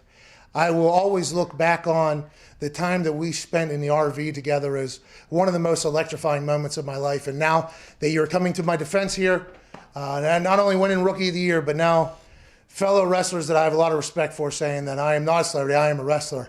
That means a lot. So thank you, man. Thank you, Miro. Thank you, Miro. Thank you. That's a good guy there. What's up, Digz? Some disappointing news. What is it? The Dolphins have informed linebacker Kyle Van Noy he will be released. What? Friend of the show. What the? Whoa, dude, he was in a Bentley with the thing just last week. Cap casualty. We had spoke about this. Okay, we had spoke about the fact that the cap is either going to plateau. There was a thought it was going to go down for a while, and then everybody came out and was like, no, it'll at least plateau. Now it's going up a little bit. We talked to Ian Rapoport last hour. He said, with what the cap's going to be, maybe 181, if they can get a hard number on there, look for 1 to 2 more vets to get released. Because of that, here we are. Dolphins, early. Kyle Van Noy will be released, source says. Cameron Wolf indicated this might be coming. It is confirmed, reports Mike Garafolo. Can we look up his contract? It's in an earlier tweet from Cameron Wolf. It says they're saving $10 million in cap space by this. Okay, so Gumpy, how do we feel? We're changing the culture down there. B-Flow does come from the world of next man up, doesn't matter. Put a quarterback on the bench in the middle of a game to bring in another one. Beefalo likes to switch things up, but everything's pointing that the Miami Dolphins are going the right way. I thought Kyle Van Noy was a part of that entire thing. I guess they view it differently. This is wild, Gumpy. What's going on down there in the 305? I mean, you're finally building something and you get rid of the leader of the defense. Makes a lot of sense. Smart. Oh, you hate this move. I love Kyle Van Noy.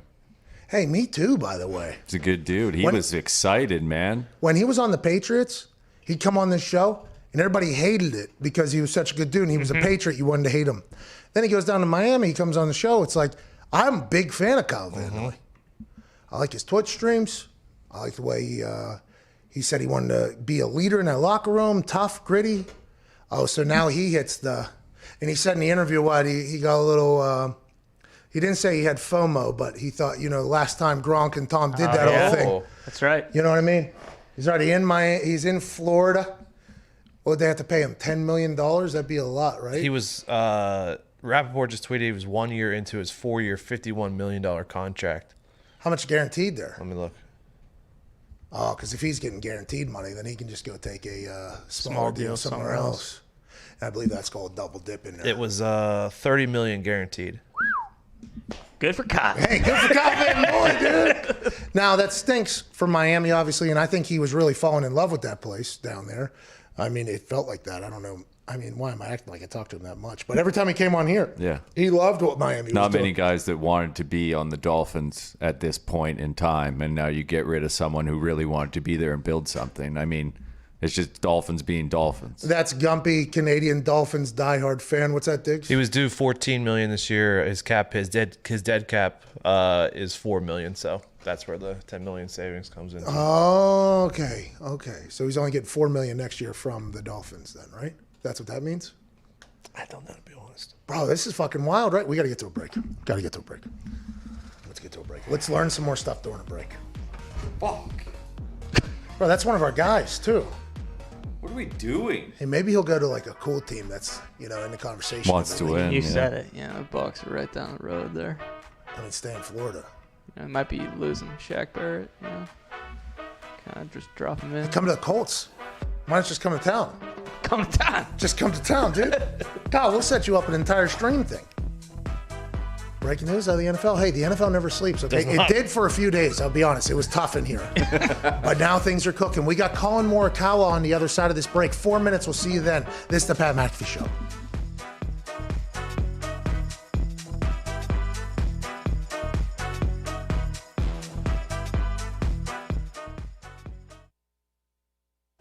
We are moments before going out onto the field and kicking some field goals to raise a crap ton of money for the kids.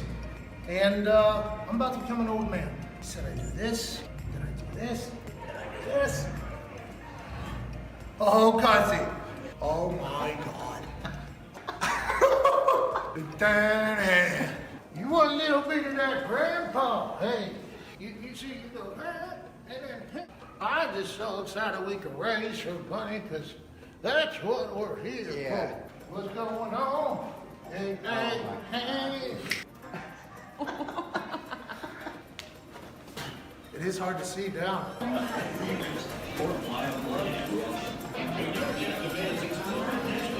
Cool, Grandpa.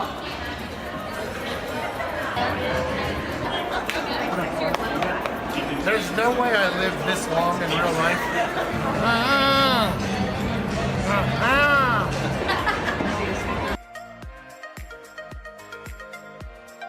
Ladies and gentlemen, give it up for our contestant and cheer him on as he attempts to raise $70,000 for cancer research. On your mark, get set, go!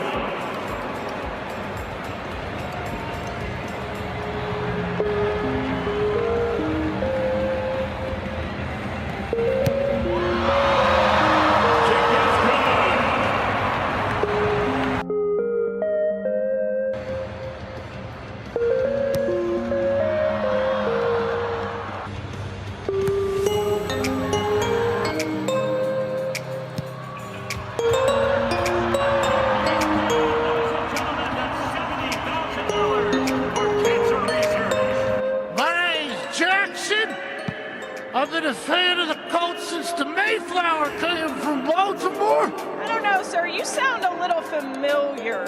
This is the greatest city on earth. And ladies and gentlemen, it was my honor to raise $70,000 for cancer research. Sorry, I missed a couple. I'm an old man. Let's go. Let's beat Ladies and gentlemen, give it up for Pat McAfee and $70,000 towards cancer research. Go Colts! And the ball's leaning back.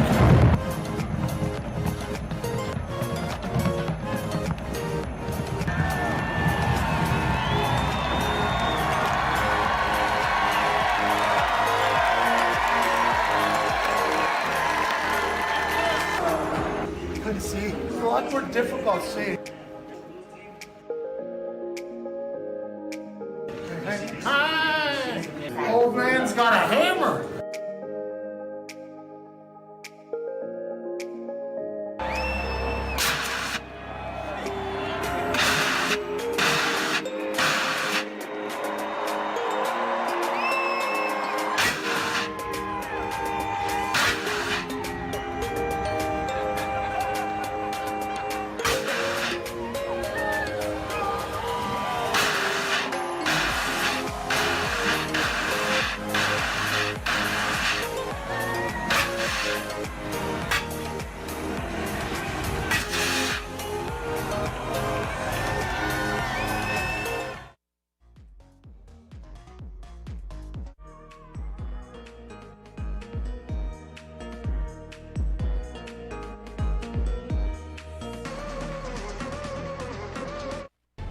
This is the Pat McAfee Show on Sirius XM Mad Dog Sports Radio. We thank you for taking the time to seek out this small regional show that streams internationally. Here's Pat and the boys. You ready? Welcome back to that show. The news of Kyle Van Noy being released from the Dolphins is it's a slow roller here. This is Mark Maxwell Jr. Okay. It's soft jazz. No, it actually gets picked up a little bit. Does it? I like the intro. This guy's from Indiana. Is he really? Oh, yeah. Bangers last week. Oh, yeah. See, oh, yeah. That feels good, doesn't it? You just got to get to it. You know what I mean? Just got to get to it. Speaking of getting to it, we got an interview with a guy who just won his fourth PGA Tour win. He's only 24 years old, has one major. He just won the Workday Championship, which is a world golf championship. And coming up is the Arnold Palmer Invitational. Ladies and gentlemen, joining us, Collin Morikawa. Yeah! How you doing? Thank you, guys. How you doing, man? Good. Good to see you. Hey, great to see you as well. Thank you for coming on the show. I know you're a very busy human, especially after a big win like that. 24 years old. Have you realized that you are going to be disgustingly rich? have you thought you are so good at golf? Okay, 24 years old. Everybody's wondering, all right, because there was obviously Tiger and Phil did their thing for a long run. Then DJ, Rory, Ricky, those boys came through. Bubba, everybody came through. And now at 24 years old, you've already got 4 wins. You are incredibly poised, relaxed, and in those big moments you make plays. You don't have a Twitter account, wild to us over here, but how do you... I do. Oh, Nick. Wow, Nick. Oh, no. Of course he's going to be so rich. Of course he is. He does have a Twitter account, but the information that was passed to us had his name misspelled. So the search did not come up properly. Okay. Common mistake. All right. Let's get it out there. We've got 2 L's in my name. Let's start there. Okay. But have you thought about that? Or do you just try to stay in the moment? And how difficult is it? Especially with golf, which is a sport that is very individualized. You get a lot of airtime. How do you kind of stay in the moment there? Yes, it's so much fun to look and see all the money coming in, but I just love playing golf, and that's what we do it. That's why we do it. I love to compete. I love to come out here and try and beat everyone else in the field. And the money is just second nature. We're very fortunate for what we're given and what we play for. But at the end of the day, I want to win, and winning means so much to us. You see all the emotion guys put into it. You see like Max Homa last week, how much emotion he had in winning. Because this is what we work for. Let's talk about the Max Homa. He came on last week. It was great talking to him. He was getting talked about because he wasn't wearing red with black this weekend. Obviously, it was a big Tiger tribute, but you had an incredibly cool speech afterwards where you thanked him basically, and it was one of those things after realizing his potential passing last week with a incredibly terrible moment where you look back on golf and you think to yourself like Tiger was the guy. I assume he was the guy that not only you looked up to but almost all golfers at this particular point. 100%. He's the one that got me into golf. He's the reason why I wanted to keep getting better, win majors, win tournaments. He's everything. And, yes, it was tough to get a shirt. Adidas had actually sent a shirt. I got stuck in Memphis, so let's get that clear. No! It was supposed to come. So I had it planned. I had a red shirt planned. But, my agent told me, you're not wearing a red shirt today, but let's go out and play like Tiger and let's make something really special. So I think I really came out there and tried to close it off. And it was a very meaningful win for a lot of reasons. Yeah, and I would say, by the way, your dominant performance on a Sunday is very Tiger-like. Have you talked to Tiger? Is there any, have you had a chance to befriend Tiger? Is there any information, maybe some knowledge that Tiger has said to you about it? Has any of that happened? I haven't talked to him since everything happened. I'm just in life. I'm talking about in life. Okay. Yeah. Well, you never know. Is he coming back? Is he going to golf? No, but in life, have you and him? Yeah. So I've gotten to know him off the course, which is amazing. I've had days. TaylorMade has these shoots where you spend a day and a half, and I've spent a full day with him just talking about golf, talking about everything other than golf, and that's what's so cool. Is that I get to know him as a human being. I get to know him as a person, how much he loves sports, how much he's so excited about Charlie, his kid, and just his growth and love for the game. So it's been really cool to get to know him because, I've idolized him my entire life. But to actually know him for a human being, that's what means the most to me. Hey, no pressure on you, but a lot of people are saying the same thing about you growing up. So, no pressure at all. I mean, you're in the middle of it. You see it. I mean, it does happen. Whenever we talked to you last time about winning, it was when I think on the 16th hole you drove the green and then putted for eagle or something, and everybody was like, "Oh my God, who is this guy?" And you said that hole, I think you said, shaped your eye well, or your eye liked it, or something. Was this course this past weekend the same thing, or have you opened that? Has that expanded since that last win? Well, I think that 16th hole, it was just everything. If you talk about a perfect shot I'm going to hit, that's the shot I'm hitting. This course I still loved. I thought a lot of the tee shots fit well. It was a very ball strikers type golf course. You had to hit your irons well. But I just felt comfortable. My game felt really good. I had reached out to Marco Mira. Obviously, Marco Mira kind of took Tiger under his wing when he turned pro. And then I reached out to Paul Azinger for 10 minutes before on Monday, I believe. And my game just felt so good. And it was just one of those weeks that if I just put 4 really good rounds together, I knew I was going to be tough to beat. What did they say to you? Well, I changed my putting grip. I think that's been a big thing. What'd you do? You going? So I did the saw. Marco Mira calls it the saw. Exactly. So your left hand grips it like normal. Grip it like normal, your left hand. And then exactly. I had 3 fingers on top, kind of pointed down, and then my pinky was touching the grip. Exactly. You're doing that now, or you did that before? That's what I've done the past 2 weeks, and I love it. Oh. It was so good.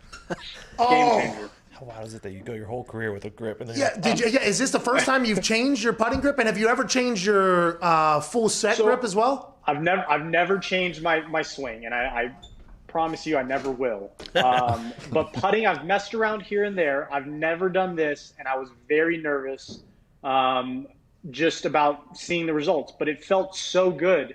And even though I was last in putting in LA when Max won, it felt so good that I knew I was heading down the right path. Sometimes the results might not show immediately, but you're doing something right, and that's what it felt like. And I knew just time. I needed some time.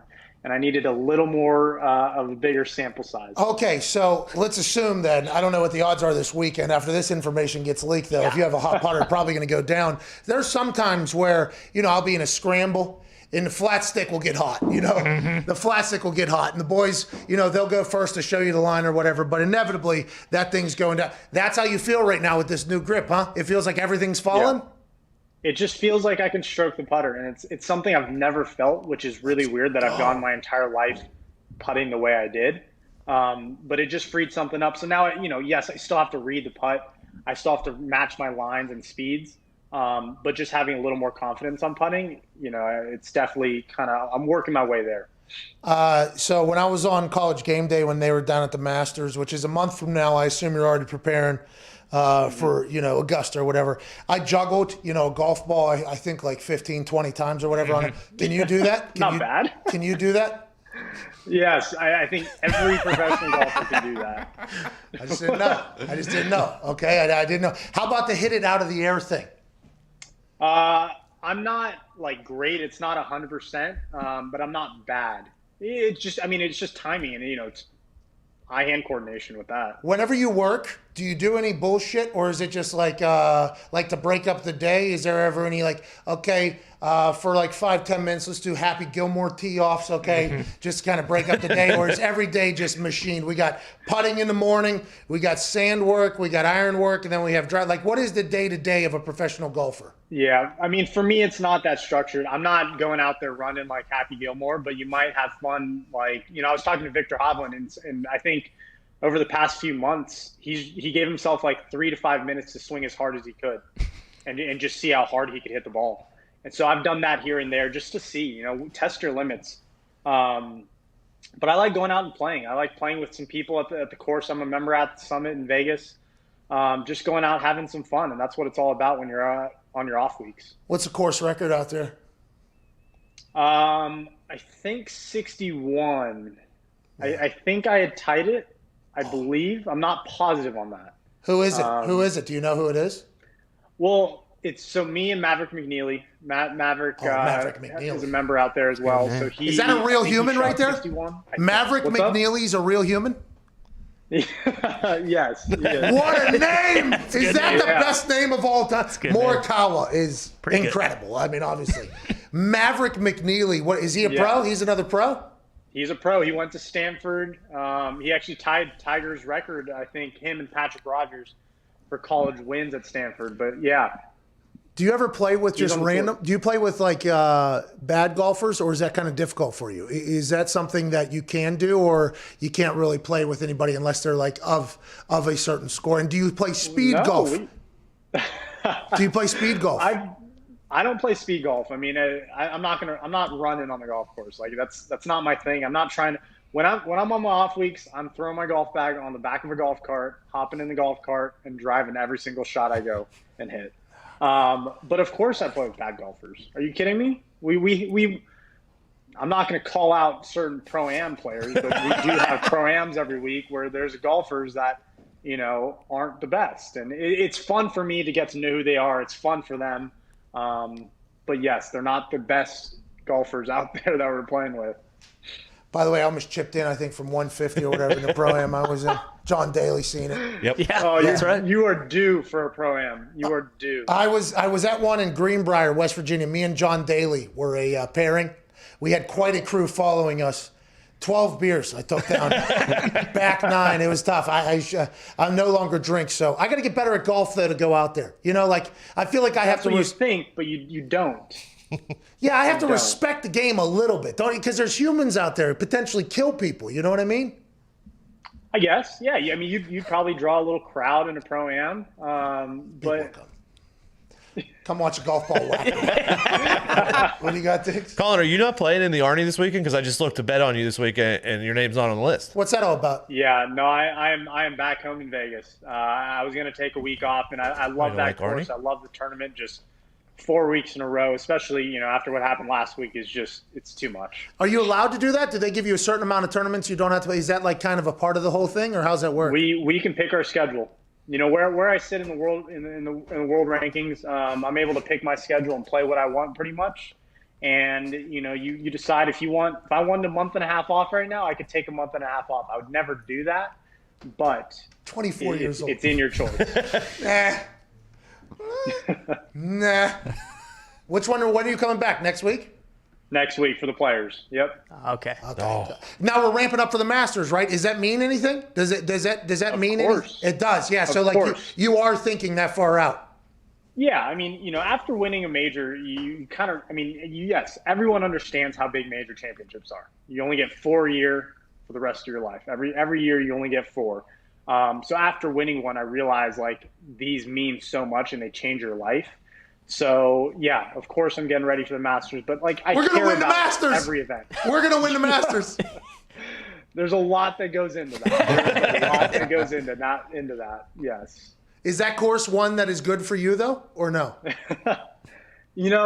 It is a bomber's paradise, and you see what DJ did. He played amazing golf, but I feel like my golf game, with the strength my irons are, I feel like I can bring it to any golf course. So I feel comfortable there. I just need to really dial it in and feel like I'm ready to win. So you hit the long ball. You're a big long ball guy. No. I'm not the Bryson. I'm not the DJ. I'm not the Rory. I'm like right in the middle of the pack. I'm not long. I'm not short. Nothing fancy about it. So what, your irons, you're just dialing in on your irons? Is that the thing? Irons are my strength. They've been my strength my entire life. Which iron, to be more specific? Mine, 7-iron, if you're asking. Thanks. What is yours? I was going to ask, of course. My 8-iron. I love my 8-iron. You give me a club, you give me a distance with my 8-iron all day. Okay, so you guys, whenever you're playing the course strategy, and I had a golf simulator that worked for, I think, 4 days. You know what I mean? And that thing was trying, and then the computer froze, and then it couldn't catch up, and then I just kind of forgot about it. But it was trying to teach me how I should play it, and this is a classic tin cup, lay up the whole thing. But every course you have to play in a specific manner. What distance are you trying to get to? Wherever your 8-iron is, that's where you're trying to get to? No. I'm never trying to get to my 8-iron. I'm always trying to get it as far as I can. If I can hit driver, get a shorter club. Like it's always more advantageous to get a shorter distance. And some holes, like I'm not going to lay up to 8-iron every single hole. I'm just saying if I have an 8-iron, I feel a little more comfortable. It's just like if you have a 7-iron, you think you're going to hit a great shot. I still think I'm going to hit a great shot with every club. Well, I'm just saying, you changed your putting grip, 2 weeks ago? Yeah. Maybe we change our entire golf strategy. I don't know a lot about a lot. Yeah, not the time to do that right now. 4 weeks till Masters. Now is the time. Lock that thing in there. What do you got, Ty? Colin, how difficult was it at the start of quarantine keeping your game sharp? I assume that was like one of the longest stretches you've gone without playing golf. And for like an ordinary golfer, playing in a simulator is fun, but I feel like it's nothing like the real thing. Like if you weren't playing for a while, could you actually like lose it a little bit and look pedestrian out there? Pedestrian's probably not the right word. I think we'd still be able to play golf. Would we be at our peak and would we feel confident in a tournament? I think there'd still be a little rust. But the motivation, like those first 3 weeks when we didn't know when we were going to play, was so tough. I was just sitting there just like wondering, do I go practice? What do I practice for? Like, yeah, I wanted to get better, but if I was going to go grind for 3 months during quarantine and never know when I'm going to play a tournament again, that was kind of the tough part. What did you do? Because we talked to Aaron Rodgers, a pretty good football player. He talked about how the quarantine actually helped him take care of his body more, and he felt more healthy with the way the schedule was. It was the first time, I think, his elbow never hurt or something like that. He felt like he was able to get his body ready for the season better than any previous NFL mandatory events had him prepared. For you, how did you have to shake that? Did you do anything body-wise? You're a bit young. I don't think you even have to really do much. But was there anything like, okay, let's dial it in with this thing, or was there anything you did during the quarantine? Did you change your game at all? No, not really. I wanted to maintain my body, and I didn't want to lose anything just sitting on a couch. So, I worked with the guys I work with in LA, and just kind of kept up with a program to really stay in shape and stay fit. But I love eating too much, so we were eating probably everything in sight. But we were actually fostering dogs. That's what we did. We actually just got our own dog, a multi-gen. Dude's a hero, dude. I didn't know you were a hero, dude. What's the dog you just got? Congrats. What's up? What was the dog you just got there? We clapped over top of it. You something with it? It was a multi-gen. It's called a multi-gen golden doodle. So he's supposed to be up to 15 pounds, but he's he's 2 months old, but we just had him for a week. Oh, what's the name? Had him for a week. What's the name? Champ? Koa. Koa. Ooh. I was thinking maybe because you get the dog, you win a championship. Maybe we go ahead and maybe give the dog. What if he wins again in 2 weeks, by the way, and the dog's undefeated? Yeah. Oh, Koa is about to be the greatest golfer of all time, potentially. Might have to change his name to Augusta. I would love that. That'd be, Collin, what's today look like? How you spending the off week here back in Las Vegas? Just chilling, hanging out with Koa? Yeah, a couple days. I'll probably take 1 or 2 more days off and just really relax, decompress, and then get right back to it. You know, it's a short off week for us. And you talk about our season. You talk about Aaron Rodgers having an off season. We don't have off seasons. Like it's non-existent. Our season is from August to, or our season's from September to August. Yeah, that's. So there is no off season. You see, that's like a Monday to Sunday thing you just did. Correct. Yeah, that's exactly Correct. what you did there. Hey, when you golf and you're having fun, any music? You listen to any music? Is it weird? Yeah, I love it. Yeah, what type of music? I kind of play anything. I just whatever I'm feeling for the day. Like I'm not opposed to country on the golf course. I love a little country out there. But whatever I'm feeling for the day, I'll just play it on the speakers on the golf cart. And the Summit Club in Vegas, they're open to that. They're open to playing music. They're open to coming out in a t-shirt and shorts, having a good time. So that's me. I'm in a t-shirt and shorts every day. I'm out there practicing. Do you talk to any fans when fans are at the thing, or is it like don't talk to the people type thing? Because this is always very interesting to me. For instance, my profession, I was on the sideline a lot. I mean, more than everybody else. I was on the sideline a lot. But fans are right there, okay? And they would say something, even if it was terrible about me or good, it was impossible for me, human nature, not to go like, yeah, that's not right what you just said. In golf, there's like this one little wire or whatever line, and then it's all completely quiet. It'd be almost awkward. We were standing on a fairway at the Oakmont or whatever, and they had to move it I was less than 2 feet away from a guy about to do something he does professionally. Not a word was said. He didn't even look at us. He was so dialed in that entire. Is that how you are during the thing? Is it like laser locked in, and is there any time to kind of fuck around? No, we're so focused. And, even if family's there, sometimes I'll kind of know where they are, but everything people say, you might hear it. It might go in one ear, it might come out the next. And that's just our stadium, right? We're stuck in this zone that we're focused on the golf course. That's all we care about. Because every shot matters so much. That's our stadium is such a good way to look at it. Mm-hmm. And the stadium just so happens to be a bunch of moving people around. Yeah, moving people with a beer in their hand. Yeah, exactly. Yeah, we had a guy dressed up as a penguin, actually, walking around the Oakmont. They were not happy. Collin, congrats on the win. Thank you so much for joining us. Can't wait to find your Twitter account. Man, I cannot wait. Collin with 2 N's. 2 L's. Two L's, Pat. Collin. The man, though, might not collect another 2 L's ever because he fixed his putting stroke. Bet on this guy next weekend, ladies and gentlemen. Golf champion, Collin Morikawa. Thank you. He's awesome. Yeah. Big fan. That's the face of golf. 24 years Young old. guy. That's absurd. Zito has something. What's that? We have some news about AJ coming up. I don't know if you want to hear it now. AJ Hawk? Yeah. So basically, his computer, he has no Bluetooth at all, so he can't use it. He turned it off, so he can't use his keyboard or mouse. That's what we found out during the interview, and he's coming up in a little bit. Okay, so what does that mean? So he can't call in? Yeah, he can't use his whole setup as of right now. So is he going to just call with his phone? Exactly, yeah. So it's a whole... Oh, well, we better get a tour of his house at least in a third hour. If he's able to walk around, I would like to see the family. Mm-hmm. I'd like to see the chandeliers. Mm-hmm. I would like to see what the 5th overall pick in the NFL draft lives like, especially with all the commercials that he's had. I think he'll do that for us. AJ Hawk seems like a good guy. Yeah, he's a stand-up guy. That's something he would do. Has he said that's what he would do, Zito? He hasn't said that yet, but I asked him if he had a wireless, like just a wired mouse. He said he hasn't owned one in 20 years, so that's... Well, to be fair, I did not until this thing was brought into my life. And that thing has a USB port, though.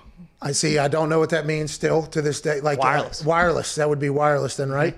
Yeah, but that one uses a USB, so like he uses an actual Bluetooth with no USB connection at all. Okay.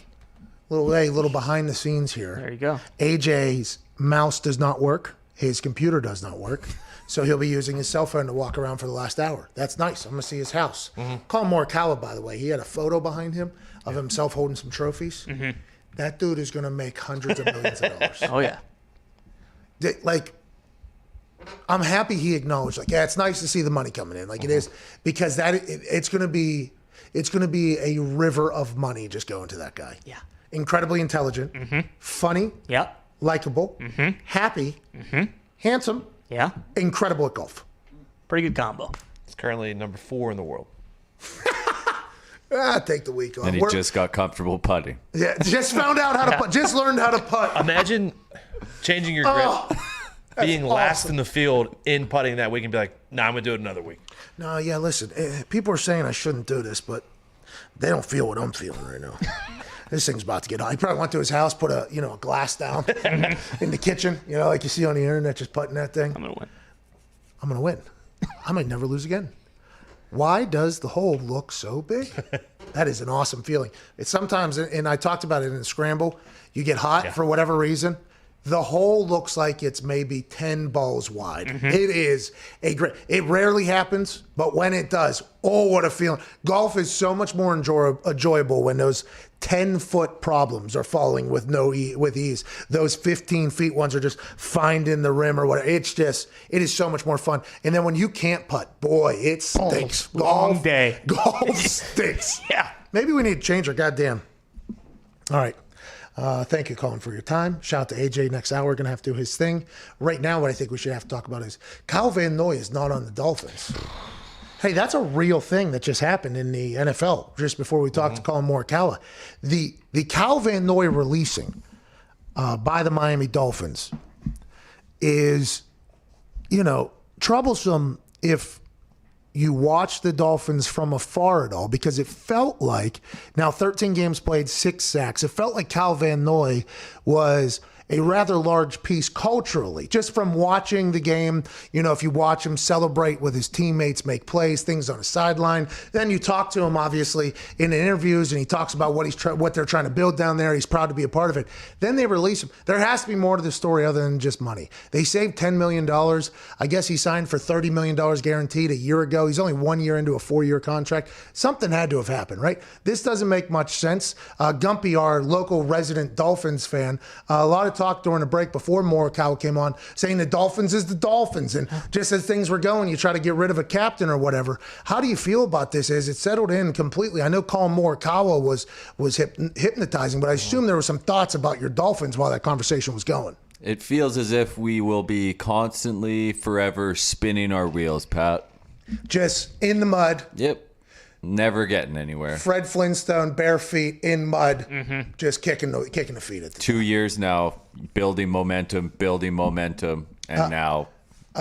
Cameron Wolf is tweeting, Kyle Van Noy hasn't been released yet, I'm told, though his time in Miami does appear to be nearing an end. A trade or restructured deal is still on the table as a potential option.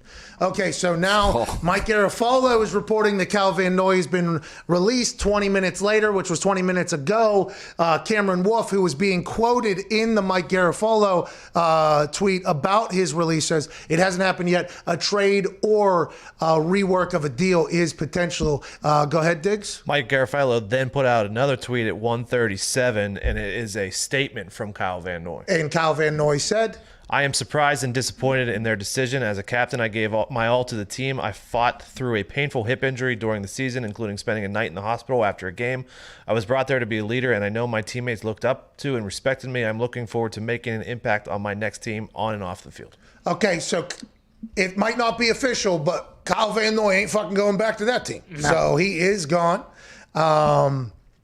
Wow. So he's not restructuring. So that was potentially an end of thing. And by the way, why would you if you're Kyle Van Noy 1 year into the contract? It doesn't make much sense at all. I am legitimately befuddled about this thing, especially if there's nothing behind the scenes going on. He puts in there, my teammates, you can go. He basically said you can go ahead and ask him if you would like. I mean, what a moment here for the Miami Dolphins. This is a massive deal. Nick, what do you have? I'll defer to Gumpy here, but in the original tweet from Cameron Wolf, it kind of hinted that the move was to free up and give more playing time to Da Vinci. Da Vinci? I mean, Da Vinci? What? Da Vinci? They're not up against the cap though. Like, what else are you going to do with that $10 million that's better than Van Noy? That is my question. Oh, Deshaun Watson or Gronkowski. Russ. Hey, it's a wild game. That's why whenever you hear players say, I'm trying to get as much money as possible, It's because there's decisions made that are way above players' heads that make absolutely no sense to anybody, including fans. So whenever you see somebody take as much money as possible instead of going somewhere else, remember that it's because shit like this has happened, and that's what everybody around them is saying. Remember, they cut Peyton fucking Manning. They cut Kyle Van Noy 1 year into a $30 million guarantee. Get your cash. Hour 3's on the other side. You got about 6 minutes. This is the Pat McAfee Show. I'm just checking your availability. If you're in Indianapolis now, did you get to Buffalo? Yeah, I got a plane that's supposed to take me down to game day anyways, so I could definitely have it go to Buffalo first. How long is the flight from Indy to Buffalo? You can find us a plane for like 4 o'clock. I think that'll be perfect. The best we can do is depart around 5:30. Okay, do we have any other, can you find any other planes that can get us out of here earlier than that? I was just asked if I could appear in Buffalo within the next 4 hours to basically do the show on Fox tonight. Okay, I'll call you back. You know what I'm asking for? Yeah. All right, so he's gonna call Jim Irsay and see if I can just use Jim's jet. He's calling me back shortly, but just start packing. Hey. You're the absolute best. Does this sound like a potential yes you're saying? He's the fucking best. I would be so thankful. Hey, this is really cool. I don't know how many billionaires would do this for people that have worked for them in the past. This is awesome, and I can't thank you guys enough. Can I take a kendo stick to his back? We'll talk about it when you get here. All right, I appreciate you, man. Hey, let's break the fucking internet tonight. What a hilarious life. We are live on Fox in 6 hours and 35 minutes. 3 hours of sleep, no clue what the storylines are. Just fucking let the nuts swing, bro. Let's just go out there and have a good time. Plane company. I know. Here we go, boys. All right, Fox SmackDown tonight. This is gonna be a night we're gonna look back on and remember, and then we're gonna hop on a plane and head to Memphis for College game day.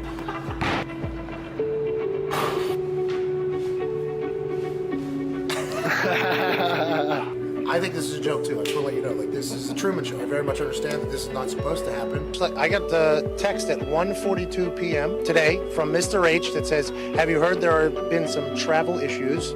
Can you make your way to Buffalo?" Jim Irsay, owner of the Colts, literally lent me his plane. He might be the most confident I've ever been in something. I didn't know we were that good of friends, to be honest. I was throwing a Hail Mary, and he responded and said, yeah. So I got here about an hour and a half before the show, and to work with Renee, Tom, and be on SmackDown with a bucket of makeup on my face. This has been a dream come true bucket list type situation here in beautiful Buffalo, New York. Come on, boys. We're going to be on cable.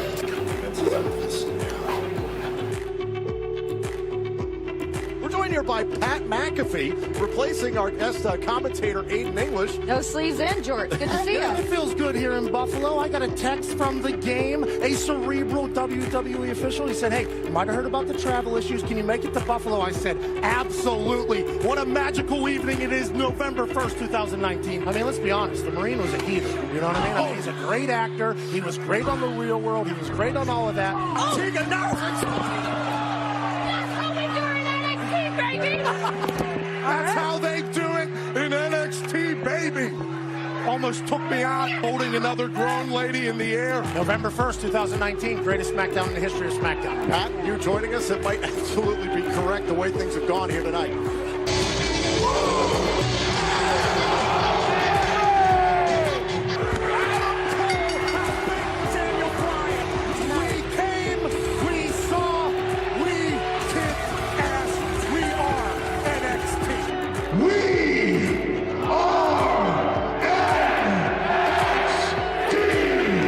SmackDown in the history of SmackDowns, November 1st, 2019. It's documented. I had a good time out there, man. I had no idea what was happening, so it's really just a natural reaction to everything. That was awesome, dude. That's a real bucket list thing. Game day bucket list, this is like complete bucket list. 2 in 1 week. Oh yeah. Got a horseshoe shoved up my ass and a horseshoe owner lending us a plane. Are you kidding me, dude?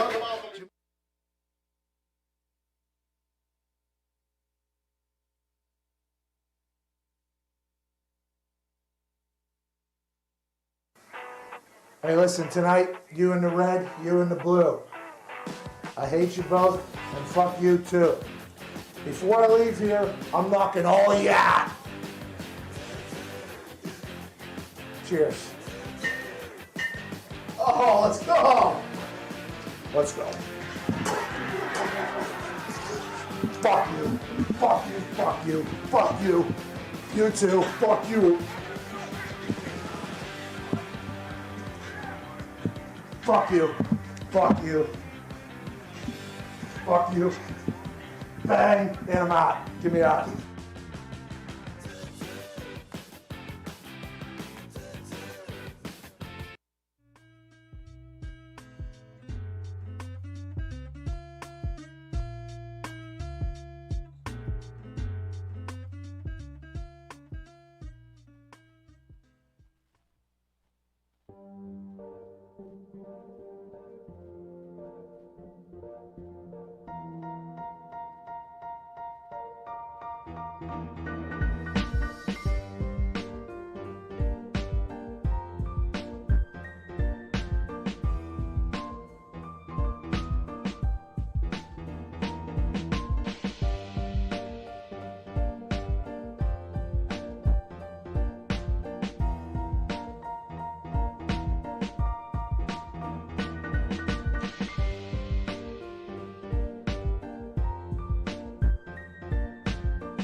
The Pat McAfee Show. There'll be no rules for our guests, for us, for the things we could talk about.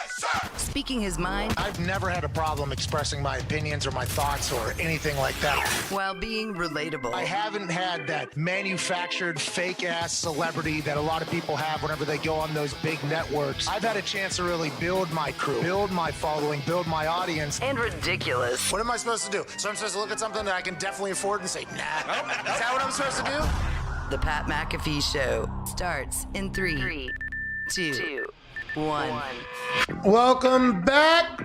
Welcome back. Hour 3 here on this Tuesday, February 2nd, or March 2nd. Jesus. I've been saying February all day. Have you? I don't think so. Have you? I think so. Haven't I, Jay? I do believe I have. I didn't. I mean, this is the part of the show, by the way. Nobody has caught it. This is the part of the show, by the way, that Bill potentially listened to and wrote his article about. Oh, yeah. Didn't even know the goddamn date. No respect to calendars. Disrespected the calendar. That would be. Sorry, the fucking calendar. It is Tuesday, March 2nd, 2021. Welcome back. Gumpy's here. Ty's here. The COVID Cowboy officially is here, even though in a weird series of events this morning, I don't even think Digz knew that while he was talking, he basically said, no, Lyle, you keep the name. No, I said this town's big enough for the both of us. Yeah, but that's what we're saying is he basically said, I don't want it anymore. Lyle Lovett bowed down to you. It's a game of respect. So you're saying, just like he said, swipey, no swipeys, what you're saying is whenever you extend a hand, you shake it and you say, let's make a deal. Real Cowboys will respect me. Neither COVID nor Cowboys have ever said this town is big enough for the both of us. Oh, Cowboys. Actually, COVID has actually affected a lot of people. It was big enough for a lot of people. It was too big, some would say. Some would say old Uncle COVID was old too big. By the way, are we out of that now? What's the deal? Well, no, but 50%, in the coming weekend, so it certainly seems to be going back. And Florida's open. Florida's Florida is wide open. I got a great tan down there. Went to some restaurants, went to an arcade at one point. I mean, there was places were open everywhere. Now, everybody had a mask on. I will say, because you were forced to have a mask on while you're in transport or whatever. Mm-hmm. But then when you get to where you go, you can go ahead and take it down. Digz had a great tweet about what it is like. It really is like you have entire mask, and as soon as you open it, it's just like you can do whatever you want, and they have tables next to each other. Florida's like that, okay? Indianapolis is not like that at all around here, okay? Things weren't able to be open. The NCAA is coming to town. The March Madness is coming to town, and they have 25% capacity in the arenas. Both the arenas are everywhere. It's not just downtown here. There's also one in Bloomington, which is an hour and a half drive. I don't know if the teams know that are playing in Bloomington or in Lafayette. That's a 2-hour haul up there. They're an hour and a half to 2-hour haul there. I wonder if the teams know that during Butler and everything like that. But since there's fans being allowed in these places, downtown Indianapolis was like, okay, is there any way we could potentially come back to life? And the mayor, who has done a fantastic job, just a fan. I assume he will not win another mayoral race. I'd assume there's a lot of cities' mayors that are not going to. Not my mayor. Feels as if a lot of mayors are probably going to go on their way out or whatever. You know, feels like that is the overall narrative, but who knows how this could have been handled differently. But the way it was currently handled, the entire city of Indianapolis basically went to shit. I mean, there was they buried a lot of industries obviously through this entire thing out of necessary precaution. But then as other states started doing things, nobody else really did. And I think we're not the only place that did that, but a bunch of places did that. Now Indianapolis sees the 25% fans. It's like, okay, can we open back up? And I do believe the petitioning by the local store, shop, restaurant, bar owners that have been knocking for a long time asking if they can open the doors back up. They up to 50% capacity, 2 a.m. You can turn off everything or whatever. They're basically reopening the city, and not as big as it once was, but that's because only 25% of the people are coming anyways. Is that happening everywhere? Is the world coming to? Because I saw people in New York Knicks games over there. And New York fans, So PA just opened up fans. Okay, did we? Are we? Did we? Has anybody seen Did the we counter? beat COVID? Are we on the other side of this thing? Did we beat the COVID society massive leg drop that came through? Did we do it? Are we on the other side of that thing? Well, Johnson & Johnson coming through. Well, and then the other company too. There's other Pfizer. Are we on the other side of this thing? I don't know. This is a real question.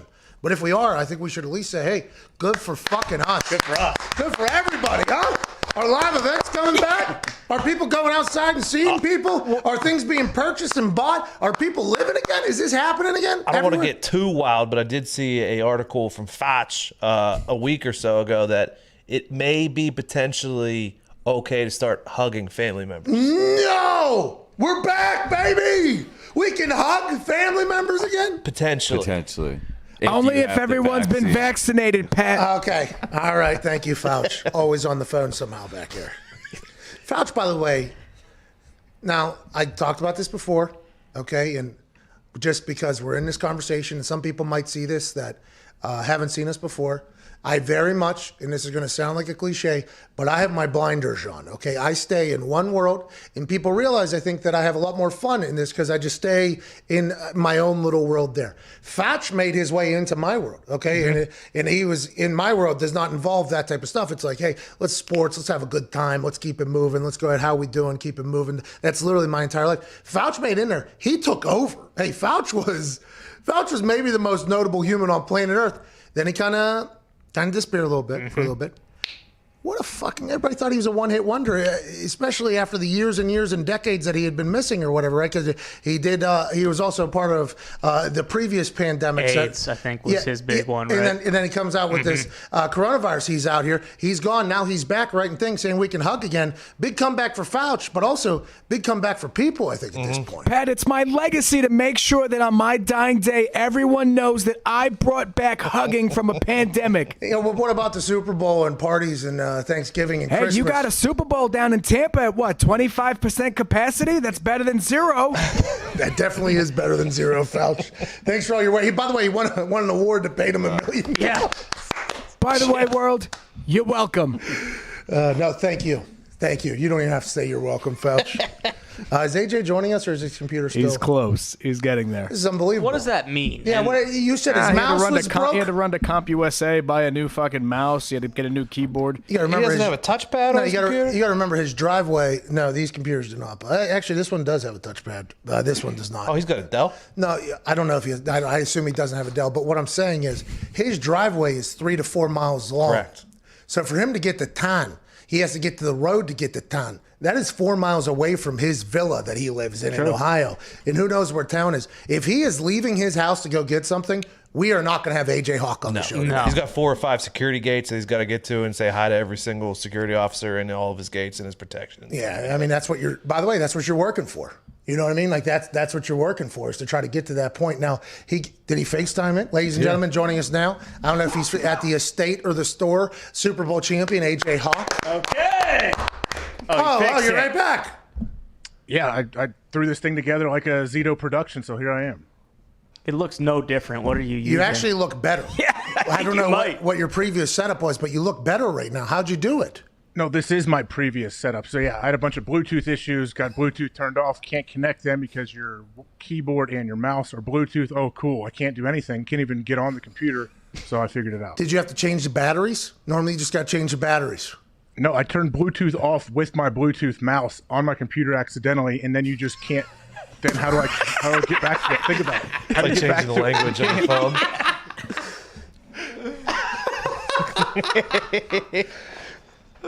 I was so mad. Like I've been so mad the last 25 minutes running around my house. So this is on an actual computer because you don't have just one of these like little screen. No. Yeah, now I'm on my normal setup. But I had to find a wired mouse somewhere back in our storage room, and then that got me there. Then my keyboard's not connected, and you can't connect your keyboard. And, yeah, but I made it happen, man, somehow. Hey, you know what? It paid off. Look at you. Thank you. Now, all your hard work has paid off. Look, you've gotten on here. You look better than ever. The show's going fantastic. Nobody even knows that would have happened if we didn't talk about it. That's how good you were. And everything paid off. Another guy went to work, played his ass off. You might have did something there with the Bluetooth there.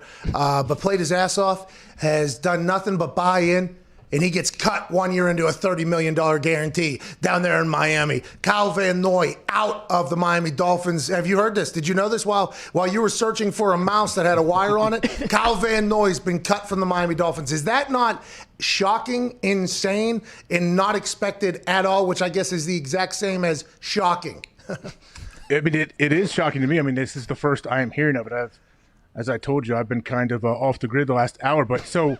How many years was he into? 1 year.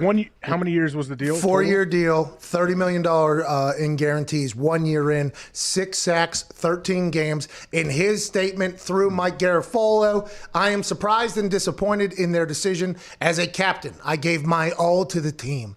I fought through a painful hip injury during the season, including spending a night in a hospital after a hard-fought game for the Miami Dolphins. I was brought there to be a leader, and I know my teammates looked up to and respected me. I'm looking forward to making an impact on my next team on and off the field. Kyle Van Noy is now a free agent from what it sounds like, even though another report said that they're looking to trade or restructure. After he puts that statement out, nobody's going to trade anything. They'll wait for him to get into free agency. This is wild. This is shocking. And this is why players have to take as much money as possible whenever they can get it, because these situations are alarming for everybody. Well, if there was ever a player that felt safe in their position, I feel like from an outsider looking in, it was Kyle Van Noy. I agree. He's Flores' guy. He had a good year. He's a leader. He seems to kind of be like one of their rocks on that team that everyone looks to. But yeah, this one's weird to me. It doesn't make sense. Why would maybe the team was trying to trade him? Did he put it out? Did he mess up their possible trade candidates? No, and what I'm thinking is potentially there's something behind the scenes, right? Is there potentially something happening behind the scenes? I guess if they get him off the books, they save $10 million, which – okay, I get $10 million is great or whatever, but are you going to use that $10 million to replace Kyle Van Noy? I mean, unless they go get Gronk, which is what Rob Ninkovich said was potentially going to happen, or Deshaun Watson is coming in there. I don't know. That makes, and by the way, Dolphins fan here, Gumpy, he has been distraught the last 45 minutes or so. Well, you think about the Tua Fitzmagic thing. When they named Tua starter, it got released before the team did, and now this too. Oh, what's going on down there? It's a shit show. They ever stink. Since they Broken lost, franchise. ever since they lost Snowflake, you remember? Yeah. They just let fucking Snowflake get stolen right underneath them, right underneath their noses. Snowflake gets in there, Jack. How you doing? Please, we need an ace. You got it. All right. Go forward. That franchise, what are they doing? Same old Dolphins. Well, you could get something. You could get a lot for Kyle Van Noy in a trade, I feel like. He's not like someone that's untradeable. You could definitely get some value. Going back to what you were just saying, it kind of just hit me. You were thinking that they were potentially telling him that he might be trading. He's like, nah. Let me pick where I want to go at least. I have a Bentley with a drop top right now down in Miami. I am not going somewhere. You're thinking that potentially is how this whole thing played out. I don't know if it. But that could be. That's definitely a possibility to where, if they said, hey, we are shopping you, and you could kind of throw a big wrench in there, couldn't you? Like, oh, no, here we go. Let's put this out, and now I get to choose where I go. Yeah, by the way, you're not trading me, okay? I was cut. They cut me. What are you going to do now? It's already out there. Mike Garafolo. He said it. No, we'll have Cameron Wolf say that it's not official. Okay, we'll see if that plays out. I'll give a fucking statement that I just got. That would be, if that is what happened, by the way, which we are not saying it is what happened, okay? Not saying at all. We have to live in these fantasies of bullshit because that's what this world is filled with. We had no idea Kyle Van Noy was potentially getting cut this morning. There's reports on the NFL all day, every day. This was never thought of. This is a wild time right now. What's that time? When do you think he would have been privy about this? Because one of the first tweets did say like, "Oh, it's maybe expected," but it like last time we talked to him and everything, like you said, like this is a complete shock. Like, do you think this just happened like today or yesterday, where the wheels really started moving on this? What happened? Do you think he had a Twitch stream? What happened? I don't know. Yeah, because you would think they want to trade him if they wanted him off the team. Yeah, let's get something for him. He's still young enough. He still is productive. He's a great leader. I guess the natural progression now is, all right, does he go back and sign with Big Bill and the Patriots? Cameron Wolf has responded. I'm told a pay cut was discussed with Kyle Van Noy, who is prepared to move on. Trade options still being explored, but release coming if none found. His tenure in Miami was short-lived. More cap space for Dolphins to use in free agency. A good draft for versatile linebackers, too. Okay, we'll just draft a replacement for this guy. That person will be a leader in the locker room. Okay, that person's been around. That person's won before. That person will be able to potentially guide people whenever coaches can't talk to them and maybe make them better at football or whatever. Yeah, get him fuck out. We can draft one of them for sure. He played with Flores. I mean, all the guys in the draft, all the free agents have been with Flores in their career. Led the team last year. I mean, it's absolutely brilliant, Pat. It's fucking brilliant. That's Dolphins fan Gumpy weighing in on the entire thing. Hey, what's that? Hey, what's he? This dude's really fucked up Distraught. right now. I want to let you know, really fucked. The thought was like, hey, Deshaun Watson's potentially coming. Kyle Van Noy, we're loading up that defense. Gumpy, and I assume a lot of Dolphins diehards, which we know that the amount probably. They're a fickle bunch. Yeah, the amount probably not as big as maybe other places, but for good reason because there's a lot of other things in Miami to do, and the team hasn't been great for. Gumpy was living in like real life fantasies there for a while. It seems like it has. This is the house of cards, maybe, that just can crash it all down, this move. The same old Dolphins. That's all it is. They're never going to get any better. Whenever you think they will and they can, they just go backwards for no reason. For $10 million, like, what are you going to do with that? Who made this move? Tannenbaum? Hey, was I unaware?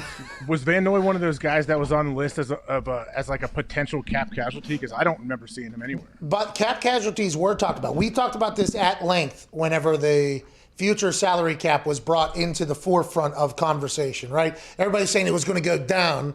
And as soon as it came down, I think our show maybe covered it the most. It was like, hey, that's a big deal if it's going to go down. There's going to be people that get cut. Then more conversations started getting leaked out later, saying it will plateau. They agreed it will not go down. And it was like, okay, then it said it might go up a little bit. And Ian Rapoport said if it goes up to 181, which would still be a growth somehow with no fans basically in any stands. Who knows how that happens with the revenue of the NFL? I guess because it's just a money printing process. Ian Rapoport said there will still be one or two vets that get cut because of that. I don't know if Kyle Van Noy is necessarily a guy that normally it's like year 3 or year 4 of a 4-year contract. You think about that. After 1 year?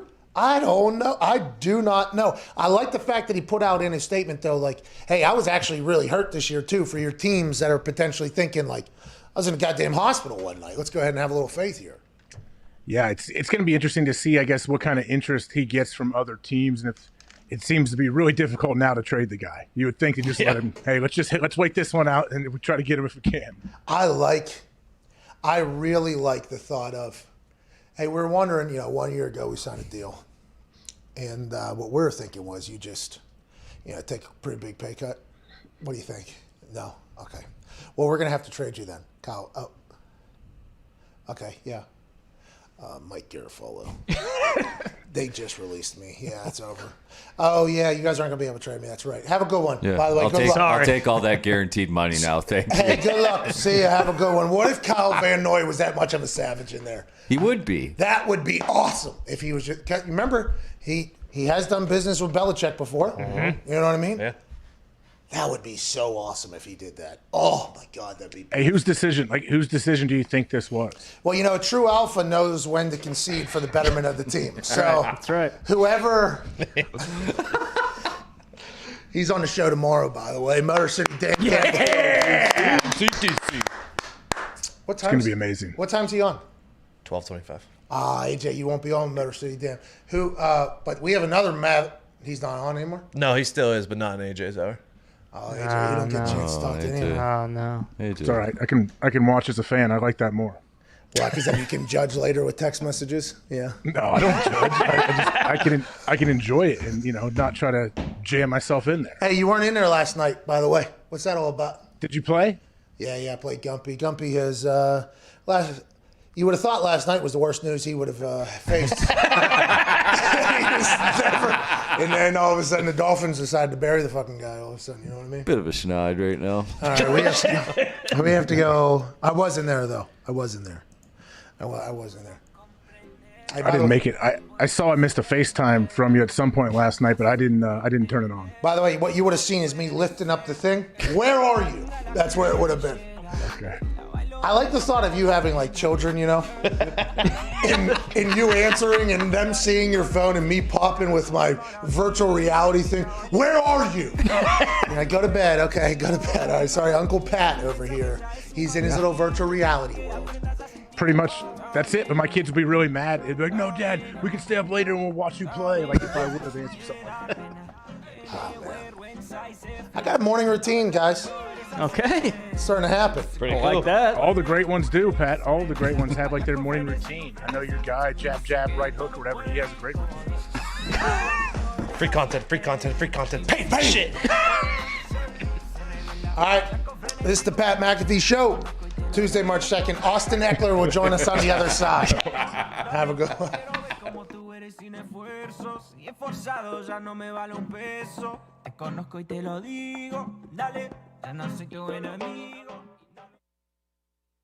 That's what I'm talking about. Oh, say, can you see by the dawn's early light? Oh, so proudly we hail. I'm just trying to get centered now. That's a new thing. I don't do that. I don't make the ohm.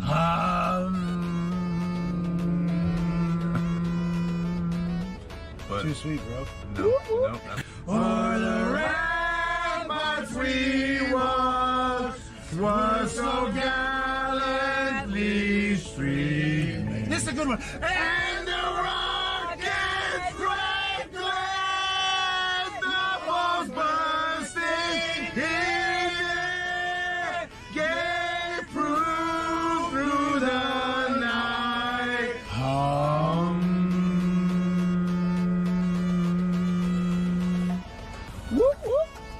Bring it home! Oh, say does the star-spangled banner yet wave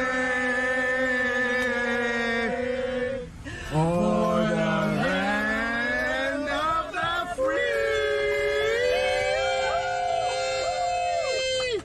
and the home of the brave. Play ball! Hey, now tell me about ball.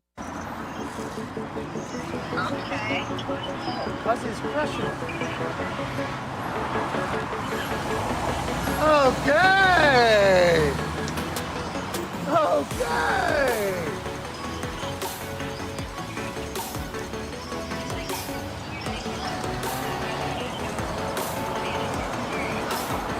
Oh my God!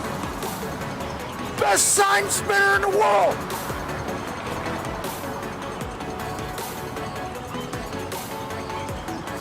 At least now he says, that was unbelievable. Bro, thank you for what you just did right there. What's your name? Mike. Mike, where you from? Right here in Los Angeles. That was fucking awesome to watch. Good luck out there. They should be paying you more. Tune in for the World Sign Spinning Championship in Vegas. There's a World Sign Spinning Championship? In Vegas. Are you like a national, are you a champion? I rank. You rank? What do you rank? I got 8 in the 2013, if I'm mistaken. What do we have to do to get better? How do we get to first place? What's the new move? What's the new move? Maybe light it on fire. Well, the biggest move I have is this one. Oh! Release now! Oh my God! If I was getting to the end with the kickflip, I don't know how you're 8th in the world. You should be number 1. And if I was leasing a place, I'm fucking coming here. Oh my.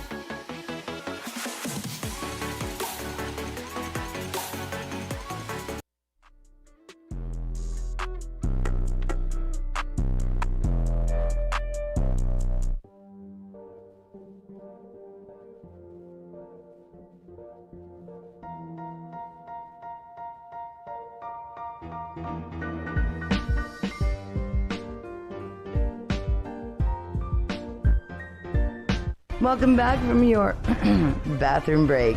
This is the Pat McAfee Show. Here's Pat. That was me. She was saying me. Here's me. Welcome back to the show. This is that show. Joining us, AJ Hawk. AJ, how you doing? How's the Bluetooth? Pretty good? Yeah, I think I got everything cleared up right now. I didn't know IT AJ was something that was real, but you accomplished the impossible. Congrats, dude. Zito helped me out. I was texting Zito throughout. Yeah, by the way, Zito is doing the show, pushing the buttons, and figuring out how to connect AJ to a computer. That is why there is only one Zito on Earth, okay? There will never be another Zito ever, and it always ends up working out. And that's why a Zito production is much more important to me and to most than a Scorsese production. Big thanks, Zito. Oh, yeah, thank you guys. Thanks a lot. Yesterday during this show, Zito sitting in for where Foxy normally sits. Zito was trying to do Foxy's job, his normal job, and somebody else's job yesterday. And it was one of those things where Zito was just like, yeah, no problem. I'll be able to do this, and this at the same time. And that's why Zito is the greatest of all time. And there's only one Zete that'll ever exist. Zito, we appreciate you, pal. Thank you, Pat. Well, AJ wouldn't be here right now if it wasn't for old Zito. Joining us alongside AJ is a man who is one of the most physically fit human beings I've ever seen in my entire life. His social media pages are filled up with impressive acts, and I do believe he just got a brand new Corvette. Los Angeles Chargers running back, ladies and gentlemen, Austin. Hey, how's it going? What's going on, Pat? Thanks for having me on, man. Hey, thank you. I just got this note here right before you came on, and this is something that's really cool. Congratulations on this. Austin recently launched Gridiron Gaming Group to help other athletes build the infrastructure of their streaming platforms while creating opportunities for streaming crossover, channel development, and brand integration. Let's go, Austin! Wow. Changing the game with the old Gridiron Gaming Group. Congratulations on that. I hope it goes swimmingly. Appreciate that. What do you do? You guys, you build up Twitch channels? Hey, man, that's kind of my off-season goal has been to create communities and help build things in the communities to, just provide resources for people, whether it be, with my foundation or through Gridiron Gaming Group.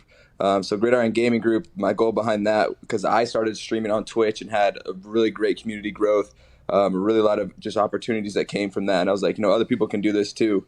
And that's what I set out to do with Gridiron Gaming Group. So we have a group, I think there's 10 members now, a few athletes ranging from IndyCar driver, football player. Who's the IndyCar driver? What's that? Who's the IndyCar driver?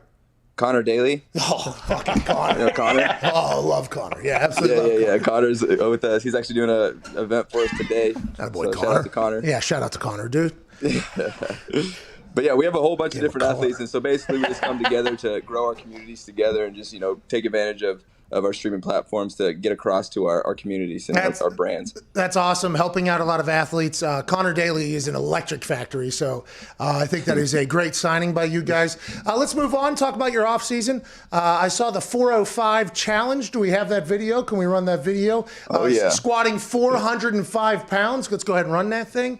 All right, guys, we're in California, so we're doing the 405 challenge, back squat 405. The challenge is try to get 10 reps. If you can do more, do more. This is not for your average lifter. Let's get it. I'd say. How many do you get?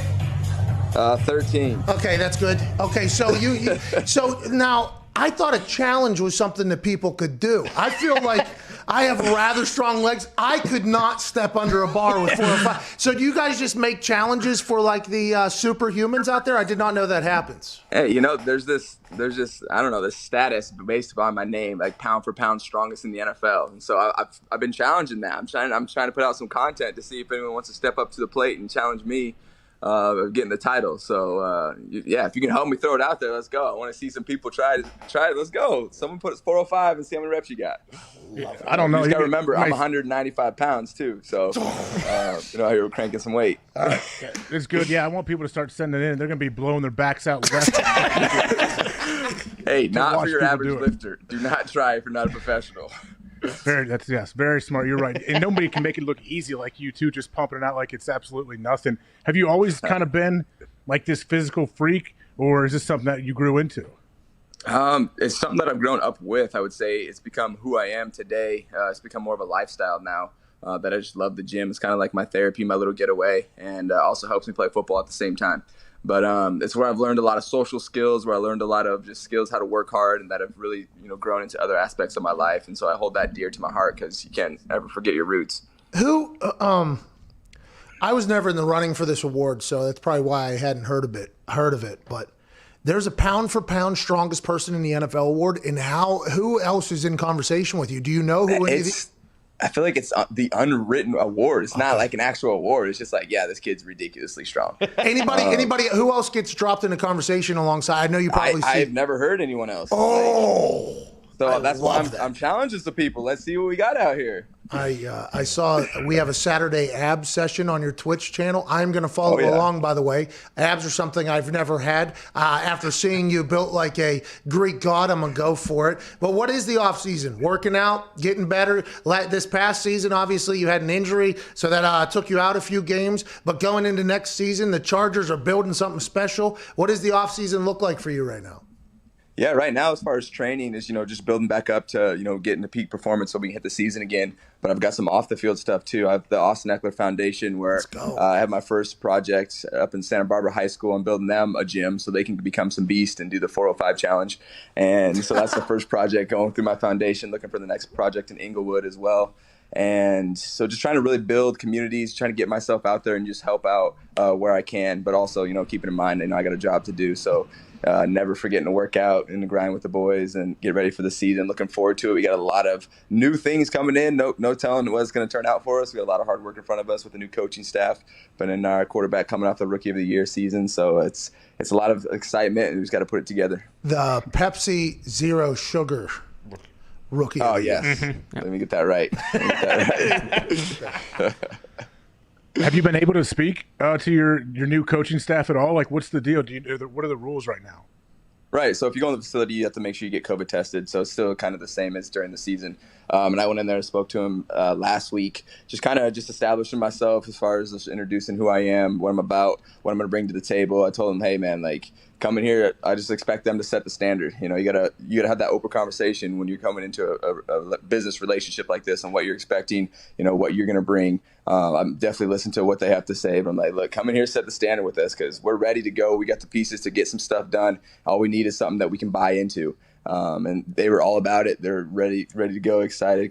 Talk to Coach Staley. He's all about creating the relationship, creating that business mind. And as far as that, just the journey that we can all go into and all buy into, because if you have too many individuals that are doing their own thing, you kind of get some spotty and inconsistency. And so we're trying to fix that, right? Last year we were pretty inconsistent. We had a lot of players, a lot of injuries. And so now we're trying to find the chemistry, find the formula to put a consistent product on the field. How do you do that? You just kind of build? I mean, this past season, young team, you weren't even allowed to eat food together. I mean, how do you – I would assume that being around each other will help, but is it just experience? What do you think? It comes down to a lot of different factors. It comes down to a relationship. It comes down to how your coaches, set a standard and hold you to it. It comes down to players. Players. Everything starts at the individual level as far as your commitment to the greater good, which is the team for the Chargers, in our business sense. And so, are we actually bought into that, or are we bought into ourselves? And it's something that everyone has to ask themselves. And it can make it easier if you have a coach, if you have people around you that, you respect, them, you are really behind what they're saying. And so that's where you have to build that chemistry. And that's why the chemistry is so important, because if I don't agree with a coach, say it's my head coach or it's my position coach, it doesn't matter. We still have to work together, but now my motivation might be a little bit different. And it might just have some effect, which, there's no way to tell how to build chemistry. That's why all 32 teams are always grinding, changing rosters, players to try to find that formula. There's a few teams that have done it, and so everyone's trying to chase it. And I feel like we've been a good team, but good teams in the NFL that you're going to go, 7-9, 8-8, 9-7. You're going to barely miss the playoffs. But you got to be great. Like you saw, we went 7-9. Everyone got fired from our coaching staff, And so, you can't be good. We get paid a lot of money to go out here and make plays and be great. So we're searching for it. I can't tell you what the formula is. I can tell you that, hey, I'm going to bring my passion. I'm going to bring my juice. I'm going to bring my energy. I'm going to try to be contagious because I know I'm bought in just as far as my mindset, my mentality in life, and in football as general. Yeah, So I'm going to try to bring these young guys with me and try to establish something. Yeah, you're going to bring those abs too, which is something. Hey, the abs are coming. That's a bonus. As soon as you see them, you gotta buy in. And I assume that you talked about there's 17 games next year too, by the way. So. Thanks for reminding me. Yeah, the record. Yeah, no more buys, by the way. That's the whole thing. But oh no, I wanted to ask. We talked about this on our show, and I don't want you to say anything bad about Coach Anthony Lynn. From what I've been told, everybody liked him as a person. There was a report that you guys were basically told that you were out of playoff contention before you were actually out of playoff contention by the head coach of your team. Did that happen? And as soon as he said, hey, we're probably not going to make the playoffs this year, even though there's a chance, did everybody go that's not true. We could still make the playoffs, but that's an interesting message? Or did that never happen and we were told lies? Hey, one thing about Coach Lynn, he keeps it real. He keeps it real, 100%. He's going to tell you what it is. And I don't ever think he told us that we were out. He might have told us that our chance is very slim. But he was always like, hey, if we got a chance, regardless if we have a chance or not, we're still going out there trying to play the best football we can. Okay. And he would tell us hey, we're a couple games out. Hey, we still got a chance, or we have no chance. We're playing for our pride now and the name on our back. He was straight up with you. That's one thing about Lynn is he's direct. He's definitely got the business mindset as far as football. And he's going to tell you like it is. But no, there was never any kind of conversation that I remember even having as far as, actually we can still make it. Yeah. Nick. Austin, when did you know that Justin Herbert was going to be a guy? When was the first moment it kind of clicked for you? I think you could always tell in OTA's training camp, just that he had the skill set, just some of the throws that he would make, just the raw talent. You could see it in camp. But you didn't really know how it was going to translate because there was no preseason games and there was no real just people actually coming to sack you moments. And so it was kind of some uncertainty, but it was you just watching him at camp run around, which was new for all of us because we had Phillip in there who'd just be dumping it down to me. Now he's out here. We had Tyrod too, so this was also new. So both of our quarterbacks were running all over the place. This is kind of cool. But with Herbert, he would just do things just you look like a veteran quarterback out there, and I'm talking about athletically, and then just the throws he made, the decisions, and then as he got into the real game, the first game, he just went out there and did his thing, and it looked just like in practice. And it's hey, if you can carry what you do in practice over the game, you're gonna have success. And he ended up doing that. He ended up growing throughout the season. It was kind of cool for me because not cool, but it was just easy for me to see his development because I played 3 games, blew out my hamstring, came back 8 weeks later, and the difference between him in the beginning and him when I came back was night and day, just as far as how he was running the offense, how he was changing audibles, checking the protection, things that it takes time to get used to, especially when you have preseason. And so I came back and I was oh, this kid gets it, man. This kid's smart. And now he's out there making plays. He's taking care of the ball better than he was in the beginning of the year. And so you just see him starting to develop into a special guy. And he's always worked hard. That's what I love about him. He's a quarterback. Him and Tyrod, both of them, are guys, 2 quarterbacks that I've only been around that actually lift. They actually go in and lift weights. I'm just I like this guy, Hey, what's Justin like in the huddle? And like you said, from when he first got thrust into the lineup, obviously with Tyrod in the unfortunate situation, to later in the year, he comes across as kind of a laid-back dude. He's been on the show a few times. He's always awesome. What's he like, I guess, inside the huddle? He's that same personality, man. When he first went out there, it was funny because Hunter Henry's what are you doing out here? That's the first thing Hunter told him when he got in the huddle. What are you doing out here? Hey, weird seeing you. It's a game. It's a game. Get out of here.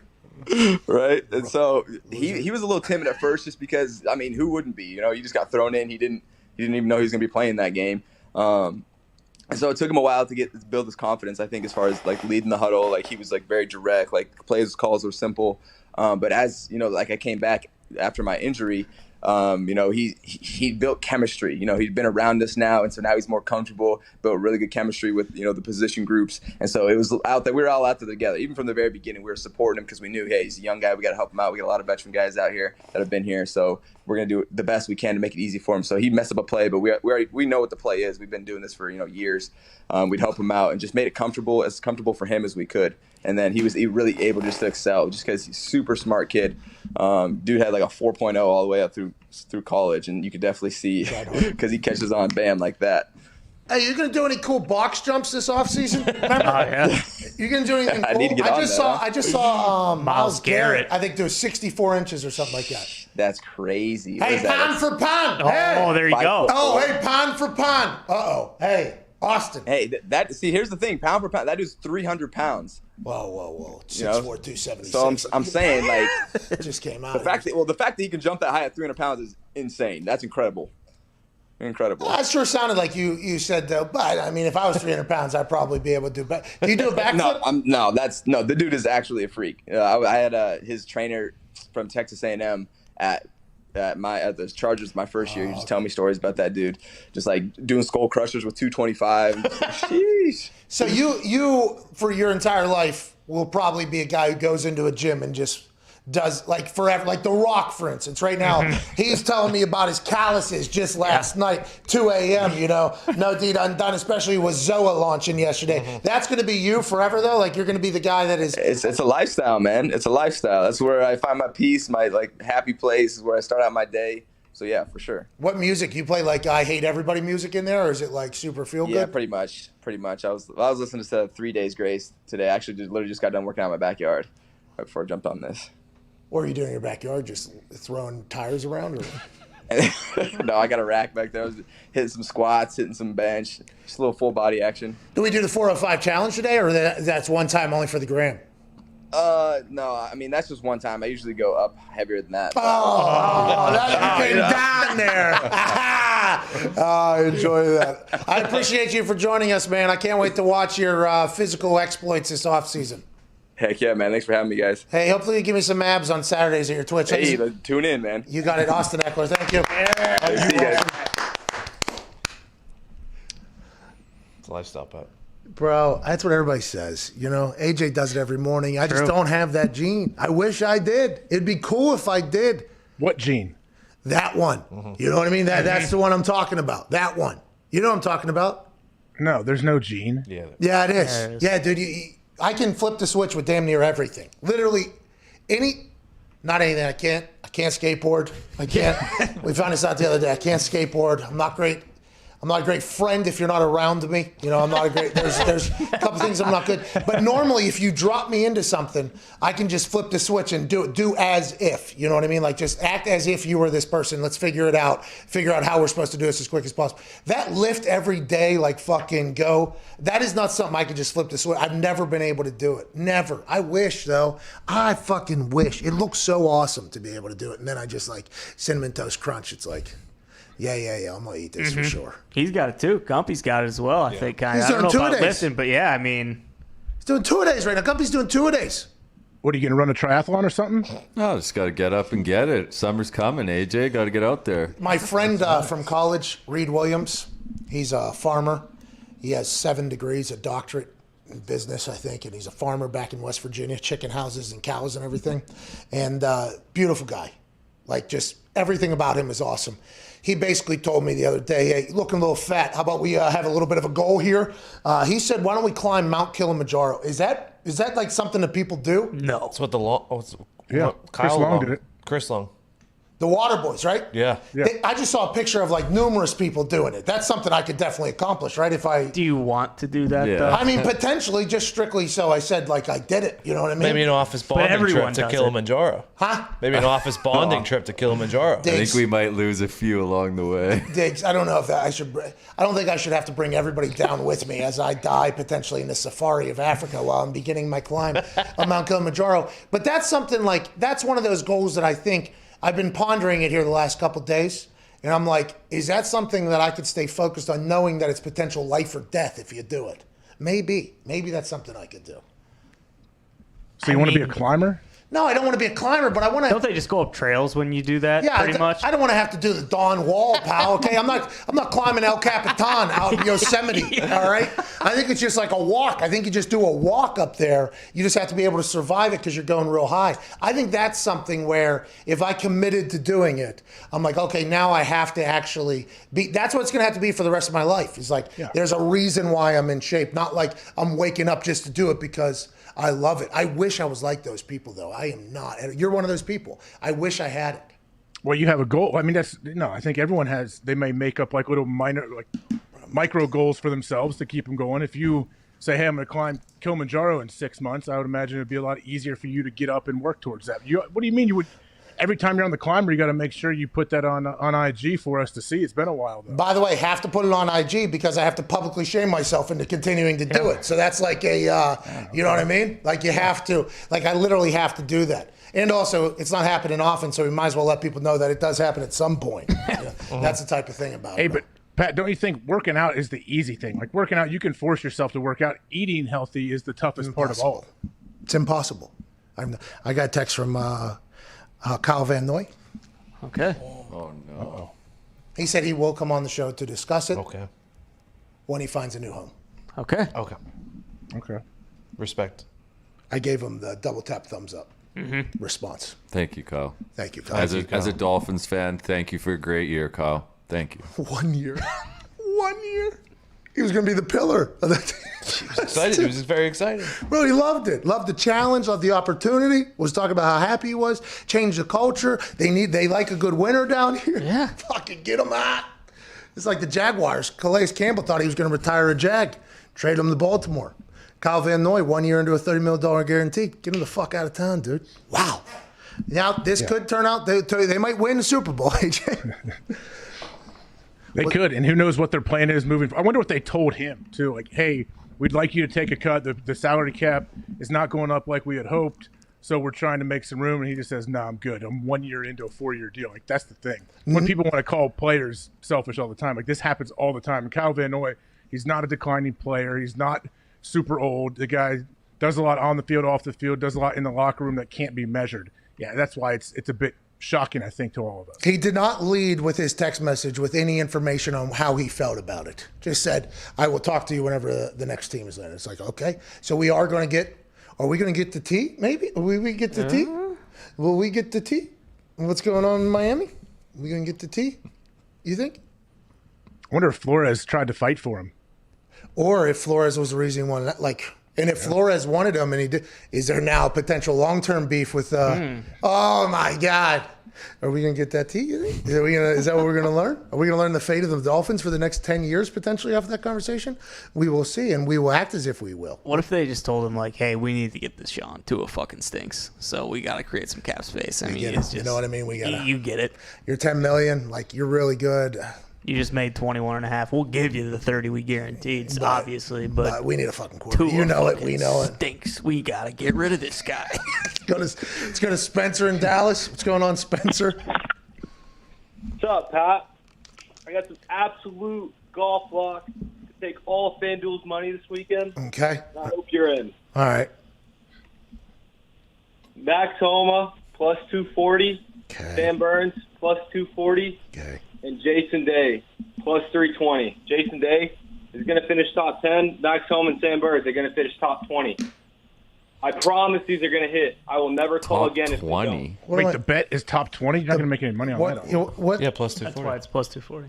It's plus 240 to finish in the top 20 for some of those guys? Yeah, Max Homa, 240. Sam. I didn't know that you could do that. Oh, yeah. It's great. Top There's a 20? lot I of golf thought betting. he was picking them to win. Yeah, me too, because I got Koepka plus 250 to win the fucking thing last week.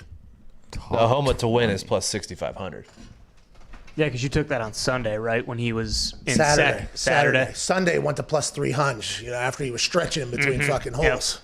You could do that. You could do individual round winners. They do three ball where like they put a guy with two other golfers and you pick who's going to win that group. I didn't know that. See, I gotta get my That would be fun. That's Yeah, something I could do. I got to get my pick out and just dig a little deeper into that Mhm. thing because Yeah. I just look at the high level. Who's going to win it? I'm this guy, this guy's going to win. By the way, we were talking about COVID earlier, and that guy's from Texas. The governor of Texas just said, hey, if you're business in Texas and you want to open 100%, go for it. And then did the cap. Probably. Yep. Did the cowboy cap thing. Hey, if you're in Texas, go ahead and fucking open them doors. Let it eat. Just like our friends over there in Florida. Florida, how you doing? Open! All right, we're doing the same goddamn thing. Every other state might be different, but that's just what we're doing down here. They've become different countries. Oh, yeah. Same with that one out west. The big one that... Montana, Wyoming. California. Oh, yeah, but California and New York, they kind of set the standard for the entire upper half of the map, right? All the towns in between, they're kind of like, oh, we got to lock it down. In Florida, I think from jump, Florida was like, the stats have not gotten down this far yet. The sun, remember at one point the sun killed it?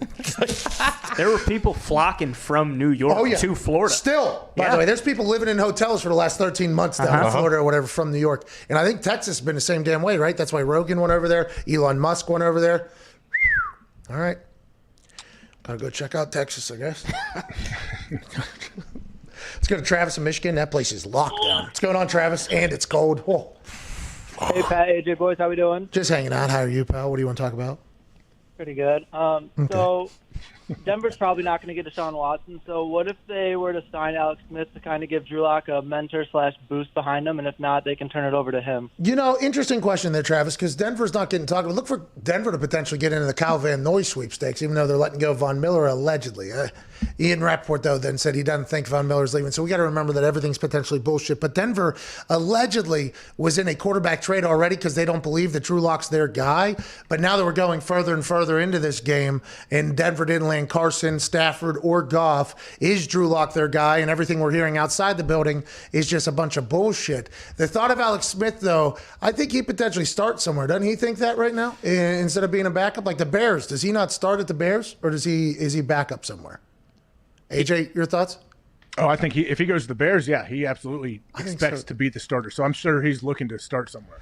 I'd assume too, but you know what? A lot of negativity coming out from Alex Smith about the Washington football team. Now, I don't know if that's the entire interview because I did not read the GQ article. By the way, you can put that on. Just say that about every article. Basically, I've never read a GQ article, but I understand that it is a very prominent place. And Alex Smith, comeback player of the year, had a GQ article, and he said basically Washington wasn't about me coming back.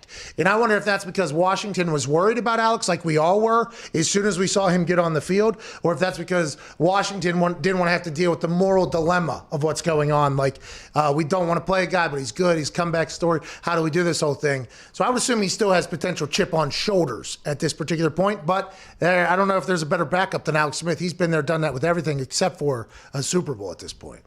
And you would think, too, having more time removed from his surgery, he's going to get stronger and stronger, and his leg's going to get better, and a lot better than it was this season. It's growing stronger. Was that, a hamstring as a shin? Yeah. Yeah. Mm-hmm. That's wild, dude. His cast looks like a Lombardi. Yeah, he was holding it. Yeah. They put a picture of it out as he's getting released here from the Washington football team. That'll be interesting where he ends. What if he's back up for Tom Brady down there in Tampa next year? There we go. Who's paying him to be a starter? The Chicago Bears will for sure. Well, I guess, I'm just punting on the season. Let him and Foles battle it out. How much is Foles making next year? $7 million. $7 million, that's it? That's not bad. $7 million's not bad. Is that dead cap hit if they cut him? $7 million would be the max, I guess, right? Let's see here. Nick Foles, 2021, is making $6.6 million. His dead cap, though, is $10 million. So. Yeah. $10 million. They just saved it down in Miami. You know what I mean? Yeah. Just run it back with Mitch. Hey, what about Jacksonville? Urban coached him at Utah. What if he goes to Jacksonville and maybe Trevor Lawrence's shoulder isn't ready week one? And if you do recall, Alex Smith and Urban Meyer were in a suite together while Alex Smith was recovering from his 17 surgeries in Washington. Everybody thought Urban Meyer was going to be the head coach of the Washington football team. Instead, Ron Rivera goes there and becomes the head coach. Alex Smith is a backup for Trevor Lawrence in Jacksonville. Not a bad play there, huh? Now we got everything you could potentially need, and they're sitting in a suite together. Good for Jacksonville potentially picking up a great guy behind Trevor. That surgery thing was very interesting with Trevor Lawrence, wasn't it? Yeah, what, you mean like the timing of it? Came out of nowhere. Timing of it. Urban set it up, allegedly, a part of it. We'll have a pro day. Then what do you have a pro day for? If Urban's already telling you when you're, why not just get that surgery and get that thing knocked out and let's just go ahead and move forward? We know you can catch, or we know you can throw and catch. Maybe he did it for his wide receivers. Oh, yeah. He probably did it for his wide. What a good guy Trevor Lawrence is. Great leader. Good leader. He is a great leader or whatever. Alex Smith in Jacksonville's a good take. That's a good take. Makes sense. I know Urban loves him. I mean, I don't know how much Alex wants, though. I'm sure a lot of it depends on what kind of contract he's looking for. Yeah, what if he's getting 15 to 16 a year from somebody? Which does he realistically think he's going to be a starter somewhere? Chicago wants him. Play good football. He played good football. Yeah. Will be a much better show than ours, we promise you, right here on Channel 82, Sirius XM's Mad Dog Sports Radio. AJ, do you have anything to say to the listeners of Sirius before Chris Mad Dog Russo and Mad Dog Unleashed comes on next? Well, I know Macklemore came out with a golf apparel line that I'm looking at buying a few items soon. Macklemore used to create bangers. Him and Ryan Lewis had a hell of a run. Not sure I'm buying any of Macklemore's golf shit. But no disrespect to Macklemore. Love the game you're playing, pal. Chris Mad Dog Russo and Dog Unleashed next. We have 2 NFL head coaches joining us tomorrow. Be a friend, tell a friend. In about 6 minutes, Chris Mad Dog Russo will join you. We'll see you manana. Have a great Tuesday. We're back. All right, that's the show. Is that the show? That's the show, I think. Hey, Mike. Oh, I did have news. What is it? My computer's been freezing this whole time. Like I had my videos in and out. What's it look like? No, you look better than ever today. I can't even see it now. It says poor connection, all this stuff. Yeah, you look better than ever, though. You're crushing it. You sound good, too. Okay, great. Thank you. I can't see anything, but we're good. Have you thought about updating your computer? Like, I get, wanting to run the one from 1998 into the ground, but, I mean, you're the number 5 overall pick. Like, you can afford a new iMac. It's good. This iMac is legit. Big old screen. The problem is I dropped it a year ago, and there's a huge crack. Then fucking get another one, AJ. You need to get another one. Get the screen fixed. What are we even doing? It's been working pretty well right now. I don't know what's going on. How about your Wi-Fi? You're the only one that tries to take it. How about your Wi-Fi? I'm not on Wi-Fi, man. I'm plugged in. You know that. Hardwired. Wired in. This is on your end. Whatever's going on right now is on your end because I can't see anything. It sounds all muffled. You look We great, can see everything. dude. You're in 4K almost. It's This better. is the best ever. It looks better today than it has ever looked. And you can't see anything. Let's assume that's on your fucking side, pal. I don't think it is. Digz, with your breaking news, please. JJ will wear number 99. Okay, so the Goldberg family has unretired 99. This is not a first, nor will it be a last. J.J. Watt, 99, coming to the desert for the Arizona Cardinals. He will make $31 million. They will unretire a number immediately upon that number being signed for a contract. AJ, J.J. Watt, the poll today, AJ. Did you see this poll? Did you see this poll? I have not seen it, and I cannot see anything if you are popping it up. All right, so listen to this poll then. All right, if you can. The poll today is indicative of what the people think of the trade, okay? So the poll for today is, after this J.J. Watt, does that make the Arizona Cardinals now a ring chaser haven because the team is potentially set up for a Super Bowl? At one point today, we had 56,000 votes. That was hours ago. And 72% said no. So that would mean that a lot of people don't think that the Arizona Cardinals are Super Bowl contenders now after the J.J. Watt signing, which is if you're the Arizona Cardinals, that's why you're signing J.J. Watt, is to get over the hump. Now, I'm not saying the Arizona Cardinals have to explain any move to anybody. If it works, it works. I'm just telling you what our poll was telling us was that people would say, nah, that ain't going to be where ring chasers try to go, which is interesting to me because Phoenix is a great city. Yeah. Are you done? Yeah, I'm done.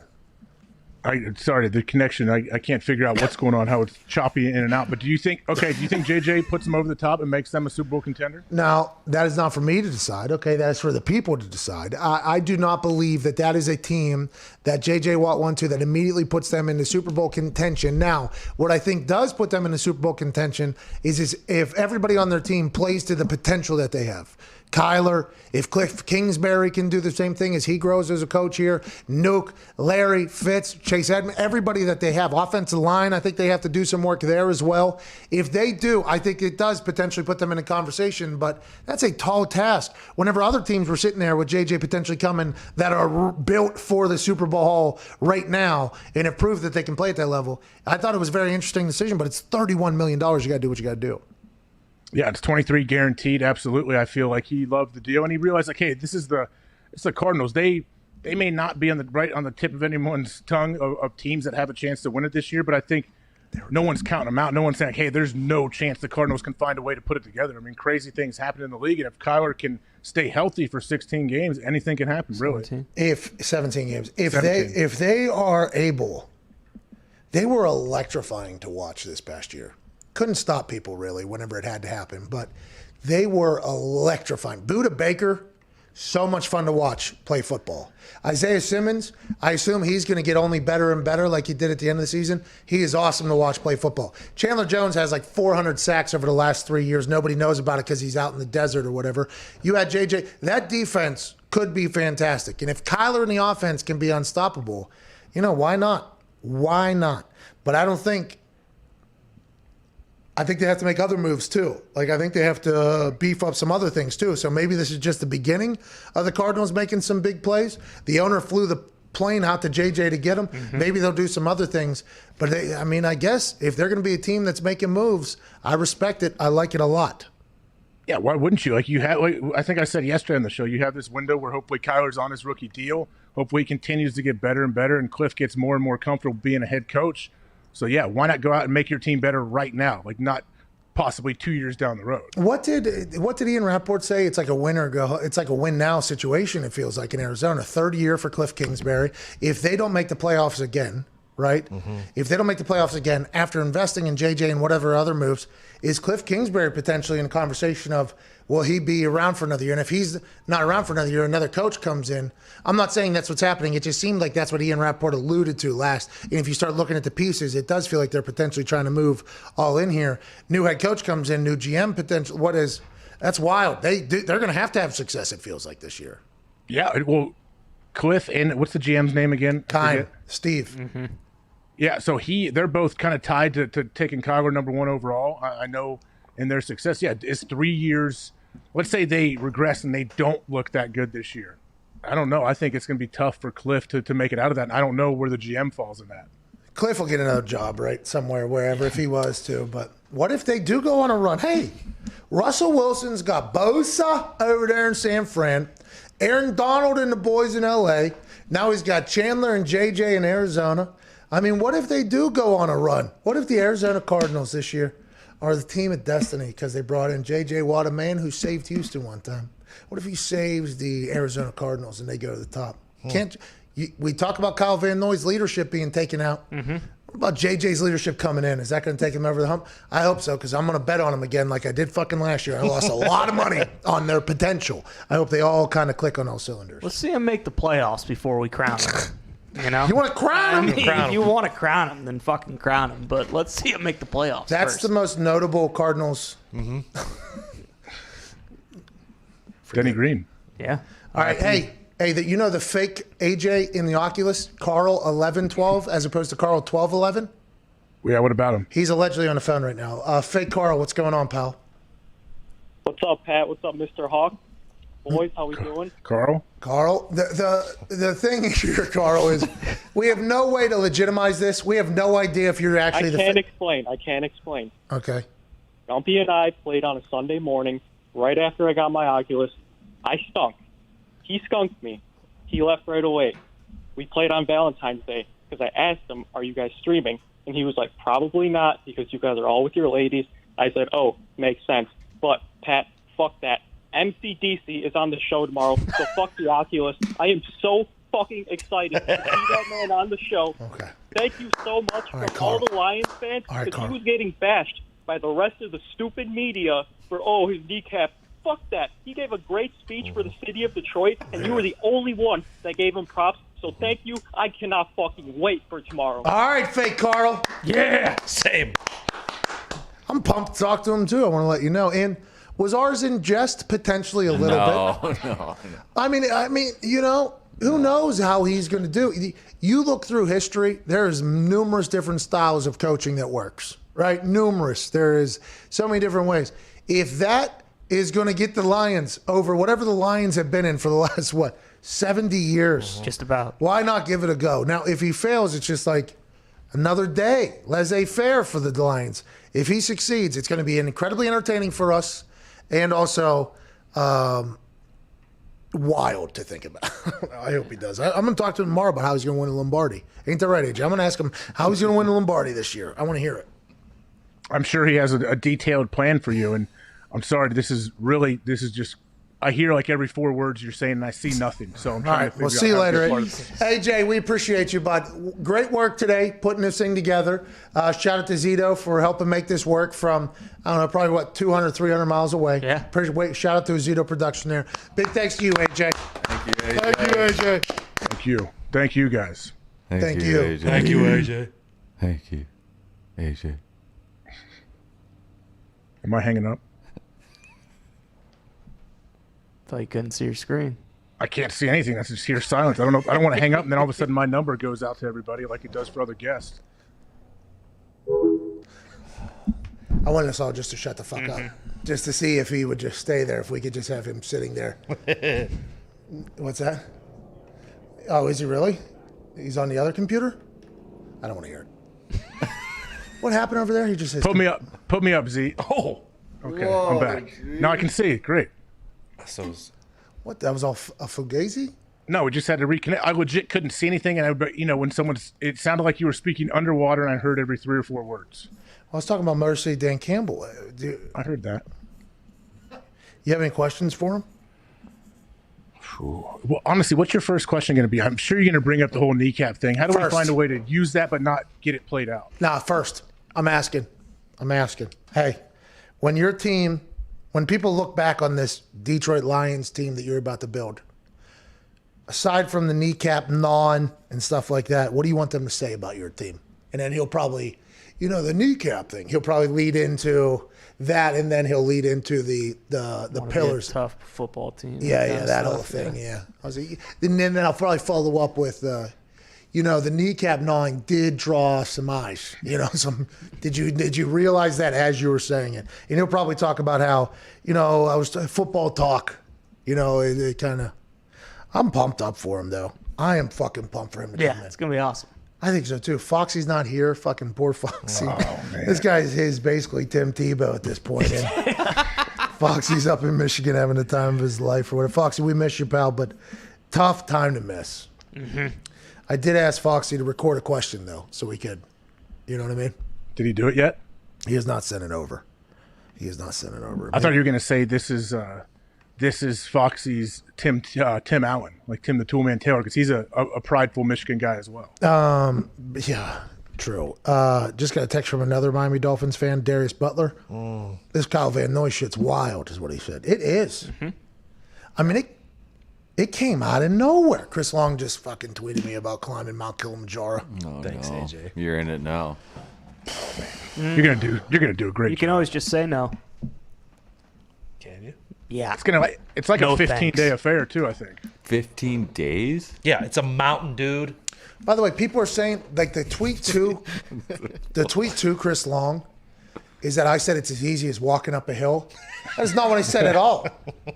Fuck these people. I believe that's what Ty said, though. Nah, isn't it like I never hiking? said that. I never said that. I never fucking said it. I said it's actually. I never said that. I never said that.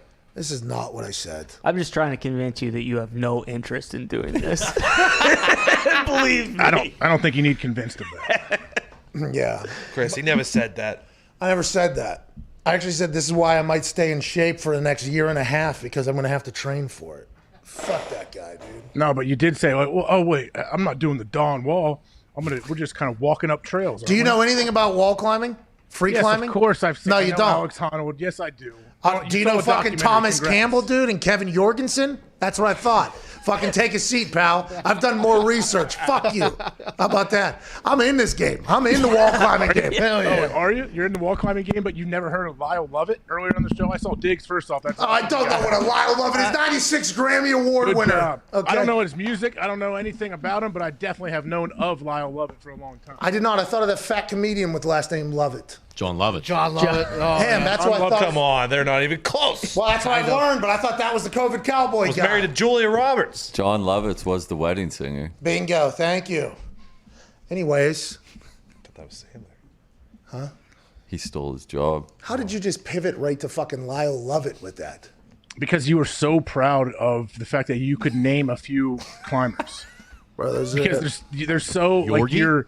the range of your stuff that you specialize in is just amazing to me. Like you haven't heard of like I don't know. There's just some really basic things that you like blow your mind. Lyle Lovett was a mind blower.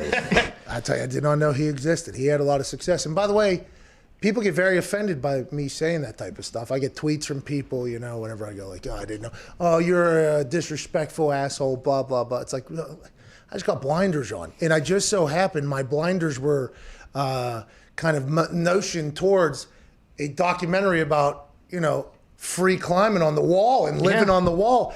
This guy, Tommy Campbell, his life's work, okay? Alex Hanold, is that the guy you said? Alex Hanold? Honnold, yeah, he climbed El Cap free solo. Okay, all right. So free solo, it's interesting. He's got no wires or anything. He's out there doing it. He climbed that thing one time or whatever. And There's no way you watched all of it. I did. I watched the whole goddamn thing. And I actually, knees weak, palms are sweaty while watching it with some of the shots that they have, okay? I watched this other one about this guy, Tommy Campbell and Kevin Jorgensen. They fucking climbed this Tommy Campbell guy has climbed that El Capitan like 9 times. Okay, he's climbed up in different things. And then he climbed up this thing called the Dawn Wall, which is basically just a flat piece of rock that is 3,000 some feet or something like, or however tall it is. And he basically made it his bitch or whatever. And this other guy, Kevin Jorgensen, they were living on the wall. They were sleeping on the wall, pooping off the side. This close one here, they were going across pitch 15 here, by the way, which is a lateral pitch, which had like a 5.18 rating or something like that. This is Kevin Jorgensen trying to catch up to Tommy Campbell, who was belaying for him, I believe, which means running the ropes or whatever on the other side.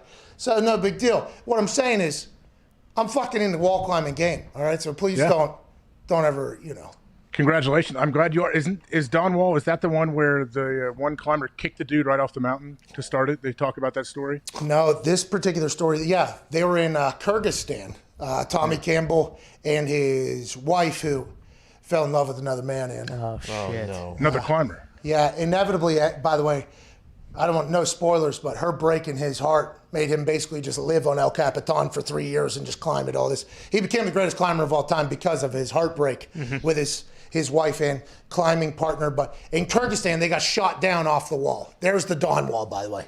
They just scaled that thing. 32 pitches. A pitch is a leg. Each leg is rated on a difficult scale. This particular one, 32 pitches. Pitch 15 was the hardest. It was a lateral climb. It was something you didn't know he was going to be able to figure out. Proud of the guy out there. I'm basically a fucking wall climbing expert. It's really good. The documentaries on these are very good. I love that you actually watched something from start to finish. It's hard not to. Whoa, when it's dealing with the Dawn Life Wall. is death. It's because you sat there and like you were super anxious and worried. Like you said, your palms were sweaty. You were Never freaking got out bored. watching these guys. Yeah, I never got bored because I was fucking on the edge of a heart attack every time I was watching. There was one time where it was like the Batman scene where they had the rope on, he had to jump. Mm-hmm. You know what I mean? There was one pitch where they had to make a jump over something. And this Kevin Jorgensen guy, he just so happens to be the climbing partner post-wife leaving Tommy. So this guy's just got to catch up to Tommy, who's best climber of all time. Had that moment where he had to jump and then finally he hits it. Yeah, that's how they live. That's their tents on the side of the wall. You're going to do this. 19 days. No. You're going to do this? No. This is not what Kilimanjaro is, which is what we were explaining. Right. That I'm not doing any parts of that. So I was being questioned as if I understood what I was potentially signing up for. Yeah, I fucking get it. I'm at Yosemite. I'm walking through their trails. I'm not climbing the fucking Dawn Wall, pal, all right? I'm walking up a trail there. Fair enough. I respect that. So that's what Kilimanjaro is to you. It's just you're just walking up a trail. No, listen. I'm not going to have to fucking free climb though. I don't think. I'm not 100%. Unless Chris Long is free climbing every single offseason over there, which is amazing. I think I just have to get physically fit enough to not die on a long journey up. I don't think I have to learn how to rappel or anything like that. I hope not. At least there's no shot. Well, and if you do, then it's gonna be a no for me. You know, you're not doing it if you have to do that kind of ropes, shit. No Yeah, ropes. right? No ropes. I don't do the faith these guys have in these ropes. By the way, wackos. They're 2,000 feet up. They're just like swinging off. Oh, they're just like upset, like kicking the wall and bouncing off. I'm like, you people are insane. They were up there for 19 days. I think they lived on that. What wall. if Bear Grylls was with you? He said, "Come on, Pat, you could rappel with me." I would do it. So approximately every year, With 1,000 Bear. people are evacuated from Kilimanjaro, and approximately 10 people die a year climbing Kilimanjaro. I ain't fucking do it. Elevation or what? Elevation sickness? Main cause of death is altitude sickness. Yeah, there yes. you go. Oh, I'm allergic too. I shouldn't go. Well, your ear too. Your eardrum might fucking explode up there again. Oh yeah. Yeah, so I'm out. You get cauliflower ear. Oh, will I? That make me look tough. The success rate of climbing Kilimanjaro is 65%. I'm not doing that. I'm out. I am all the way out. It's a shame. Such a short-lived climbing career. We have to figure out something else to stay fit because of that. Ain't gonna be it there. Let me send that text to Reed. Reed. All right, well, you got to find a new goal. I What you ain't wanna work doing towards. Kilimanjaro, pal. I mean, you're a professional athlete. You could do it. No. Here's Chris right here. Can't even touch my toes, dude. Here he is. Look at that whole group that's there. That's for the Water Boys organization, right? He Is that the Undertaker, far left? Yeah, that is Taker. Thank you, Jake. Looks like it. He actually tombstone pile drove the person next to him right after that off the face of the mountain. Can we zoom in here a little bit? Where's Chris? To the left there? Hat? Bottom Sitting left. down, Sitting. left. Kneeling down. Sitting down. He's sitting down or standing? Sitting down. Okay, so that's Chris Long. Shout out to Chris, by the way. They give fresh water to people. They drill wells. Yeah, they drill. They're a great organization, but 65% success rate. That's a big percentage of failure. You know what I mean? Hey, but hey, are you comparing yourself? Like, don't you think you're an elite athlete? Like, your percentage should be much higher. Yeah, but what I am an elite athlete at is very short things. Like Oculus. Bursts. You know? Like, literally, my profession was, 2 seconds of explosion and then disappear. That's what I am, okay? It's considered, it could be compared to, like a hurdler, in track, but without the actual movement in between. Like hurdlers train for explosion because you got to be like explosive or whatever. I'm an explosive athlete. I am not a, nothing else really. Played soccer a long time, and people actually used to compliment me for my ability to take breaks in the middle of the game while on the field. You know what I mean? Like that was something something I took a lot of pride in.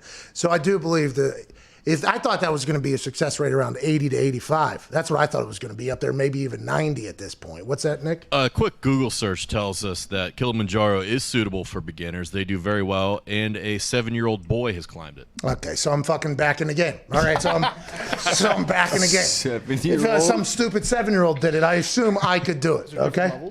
What's that? Unless it's Tommy Campbell's kid. What if it's Tommy Campbell's kid? Ronnie Campbell. Oh my God, Ron Campbell. He fucking climbed that thing on his hands. Oh, this guy was killed by a lightning strike on Kilimanjaro. Yeah, well, that's what they say. You don't be the highest person, right? That's right. That's what they say. Am I allowed to smoke up there? Well, the elevation. This dude held the record for fastest completion of climbing all the 7 summits, and he got struck by lightning on Kilimanjaro. What a way! He did. He went down doing what he loved. Yeah, he did. A 7-year-old girl or a 7-year-old both? A 7-year-old boy? Both. A 7-year-old boy and a 7-year-old girl? Yeah. So the cutoff is it's ages 6+ or 7+. Is that what it is? Sounds like it. Kilimanjaro is PG. Yeah, 7+. if it was a toy, it'd have 6+ right at the bottom right corner. 6+. So they went all the way to the top? I think that's what that sign says, right? Yeah, they hit summit. You're not taking a picture with the lowest one. Congratulations, There's got to be you're at the multiple bottom. paths. Well, that's what I'm saying. I don't think I'm doing any free climbing in the path that I'm going. Those guys don't have ropes and stuff. How long's the climb? Did they tell you the average length of how many days? How long's the flight? That's the real question. What's that flight? Oh, dude, I'll be out like a light. Sitting in the back, sitting in coach. Tanzania. Like a light. I would not be sitting in coach. 7 days. got to prepare 7 days. I'm on that mountain because once you go up, by the way, you got to come back down. Everybody forgets you go up, get the view. We did it. Oh no, we're halfway home now. It is possible to climb in 5 days, but the shorter climbs have a much lower success rate. So we'll go 8 days. No shortcuts. We'll stop by and see the world's largest frying pan. If you go 7 days, it gives yourself a good chance of reaching the summit. See, that's a good long-term goal that can make me want to maybe be healthy sometimes. You know what I mean? Yeah. Don't die in Kilimanjaro. 2 weeks is a very long time. It's 8 days, dude. Up and down? Oh, that's not just up, right? That's Sure, it's quicker to come down. You just sit on your butt and slide. Oh, that's a good point. Good call. It takes I'll 15 bring a minutes to sled. come down. Hey, in comparison, it takes 2 months to climb Everest. Yeah, but they said there was too many people climbing Everest. You remember that? Oh, yeah. They were like, There there was is. a line of people. Mm-hmm. Now, Tons and tons of people. They show those camps or whatever. There's people like they have the log jam trying to summit because you have to wait for the tiny windows when you can get up there, and people are stumbling all over each other. All right. You should do that. You You should gotta climb acclimate. Everest. I'm not climbing Everest, dude. Fuck that. I watched a video whenever I was a kid at the IMAX down at Carnegie Science Center. Yeah. It was they put you on a recliner and it was the entire top of an igloo. It was basically this movie, you know, and it was like it was a big experience when you go down to Carnegie Science Center. And they showed the Everest one, and all it looked like was everybody's just miserable as fuck. And I think they were actually trying to make every kid in Pittsburgh not want to climb Everest with that video. Franco froze to death. James? Mm-hmm. No, Gyllenhaal. Gyllenhaal froze to death. Oh, in that movie? Yeah. Yeah. Yeah. Franco cut his arm off in the one, right? Yeah. 29 hours. Yeah. 127. Close, though. 29. Let's go to Cole in New York. Cole, what's going on, dude? Oh, Cole, no. Hey, boys, how we doing today? Hey, not too shabby. Cole almost got hung up on, to be honest with you. It's actually Paul from Orchard Park, New York. Oh, Paul, okay. And I wanted to touch on the Kyle Van Noy situation. It's Paul, yeah. Sorry, and Paul. offer an invitation. The Buffalo Bills missed out on J.J. Watt, but he wants to come up to New York and go on a spite tour versus other two former teams. We'll have him. Kyle Van Noy to the Bills. Look out. He's not interested. Nah. Look out. Kyle Van Noy to the Buffalo Bills, a team that's climbing, a team that's getting better and better each year. He'll continue around the AFC East. How you doing? Keep it moving. Ty, why don't you think he's interested? Yeah, he's just not. He's been in Miami. He's looking to go somewhere warm, I assume. You know? You Tampa don't think Bay, how you Patricia? doing? Patricia's in New England again. You don't think he's going to try to get him back? Maybe Kyle Van Noy goes back home to New England. I wish Connor was here. think Connor would be like, Patricia- bring him back. Patricia's just writing random notes for Belichick. I think that's his job this year. Really? Is that the job description? Yeah. Random notes? Yeah, just random stuff. Just About- so he about doesn't football screw or anything what? up. Is Just it whatever. Strategery, plays, planning? What is the notes? Whatever he feels is necessary. Just he busts out a dry erase. Hey, he was very friendly to us. Oh, yeah. I wish he would have succeeded in Detroit. I wish he would have. Will he get another chance? I don't think so. I don't think he wants another chance either. I don't think That's why it's hard. Don't you think that's why it'd be so difficult to be a head coach? You finally do all this. You finally get your gig, and you want to do things your way, the right way, and then it's like, hey, if this doesn't work out, I may never get a chance again. And then I realized once I got the job I always was working for. I mean, I spent my entire life working for this one job.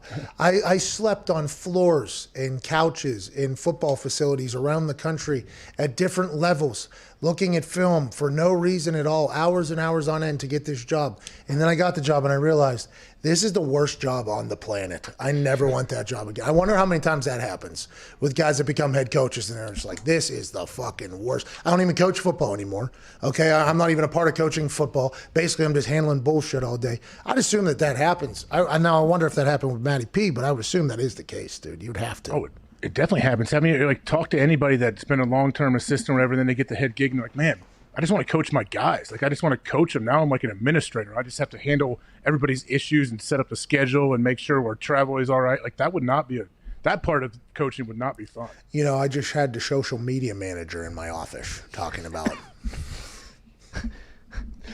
Chuck was the greatest. He was the ultimate, like, coach, you know, like players coach, like wants to be hands-on, and then you become the head coach and you just got everything else but that being dealt with, including tweets of mine that you have to read. I mean, good for him. Tyler in Kansas, what's going on? Hey, Pat boys, AJ, how's it all going? Hey, Tyler, not bad. Last call of the day. Excited to chat with you. What do you want to talk about, bub? Drew Lock and the Broncos. He has the potential. Potential only gets you so far. You know what I mean? Potential gets you fired. I feel like he needs more of the mental part of the game. You know what I mean? And the person to come in and help him with that is Ivy League brain Ryan Fitzmagic. You know? Oh, Fitzmagic to Denver to back up or start in front of Drew Lock. Groom Drew Lock. Price tag probably not going to be too outstanding. Ryan Fitzmagic says he still has that fire to play. Got great football. Not a bad play over there in Denver. Now, I will say Ryan Fitzmagic out of Miami. Cal Van Noy out of Miami. Starting to have success. Get him out of here. Oh, that has to be heartbreaker. Gumpy. You got two of those, Gump. Franchise stinks. What's that? The franchise seemingly stinks. You're talking about once again. Yeah, the Dolphins. That one? Yep. Seemingly. We suck again. Mike Florio, Pro Football Talk tweets, hey, teams, don't retire numbers if you don't mean it. And I think that's a good place to end it here. Don't say things you don't mean. Don't do things you don't want to do. Be a friend, tell a friend if you like this show. And try to smile today. Ain't that right, AJ? That is correct. All right. The show's over. Massive show tomorrow. Massive. MCDC's on. And also, new head coach for the... We'll not announce it. See you tomorrow. The Pat McAfee Show.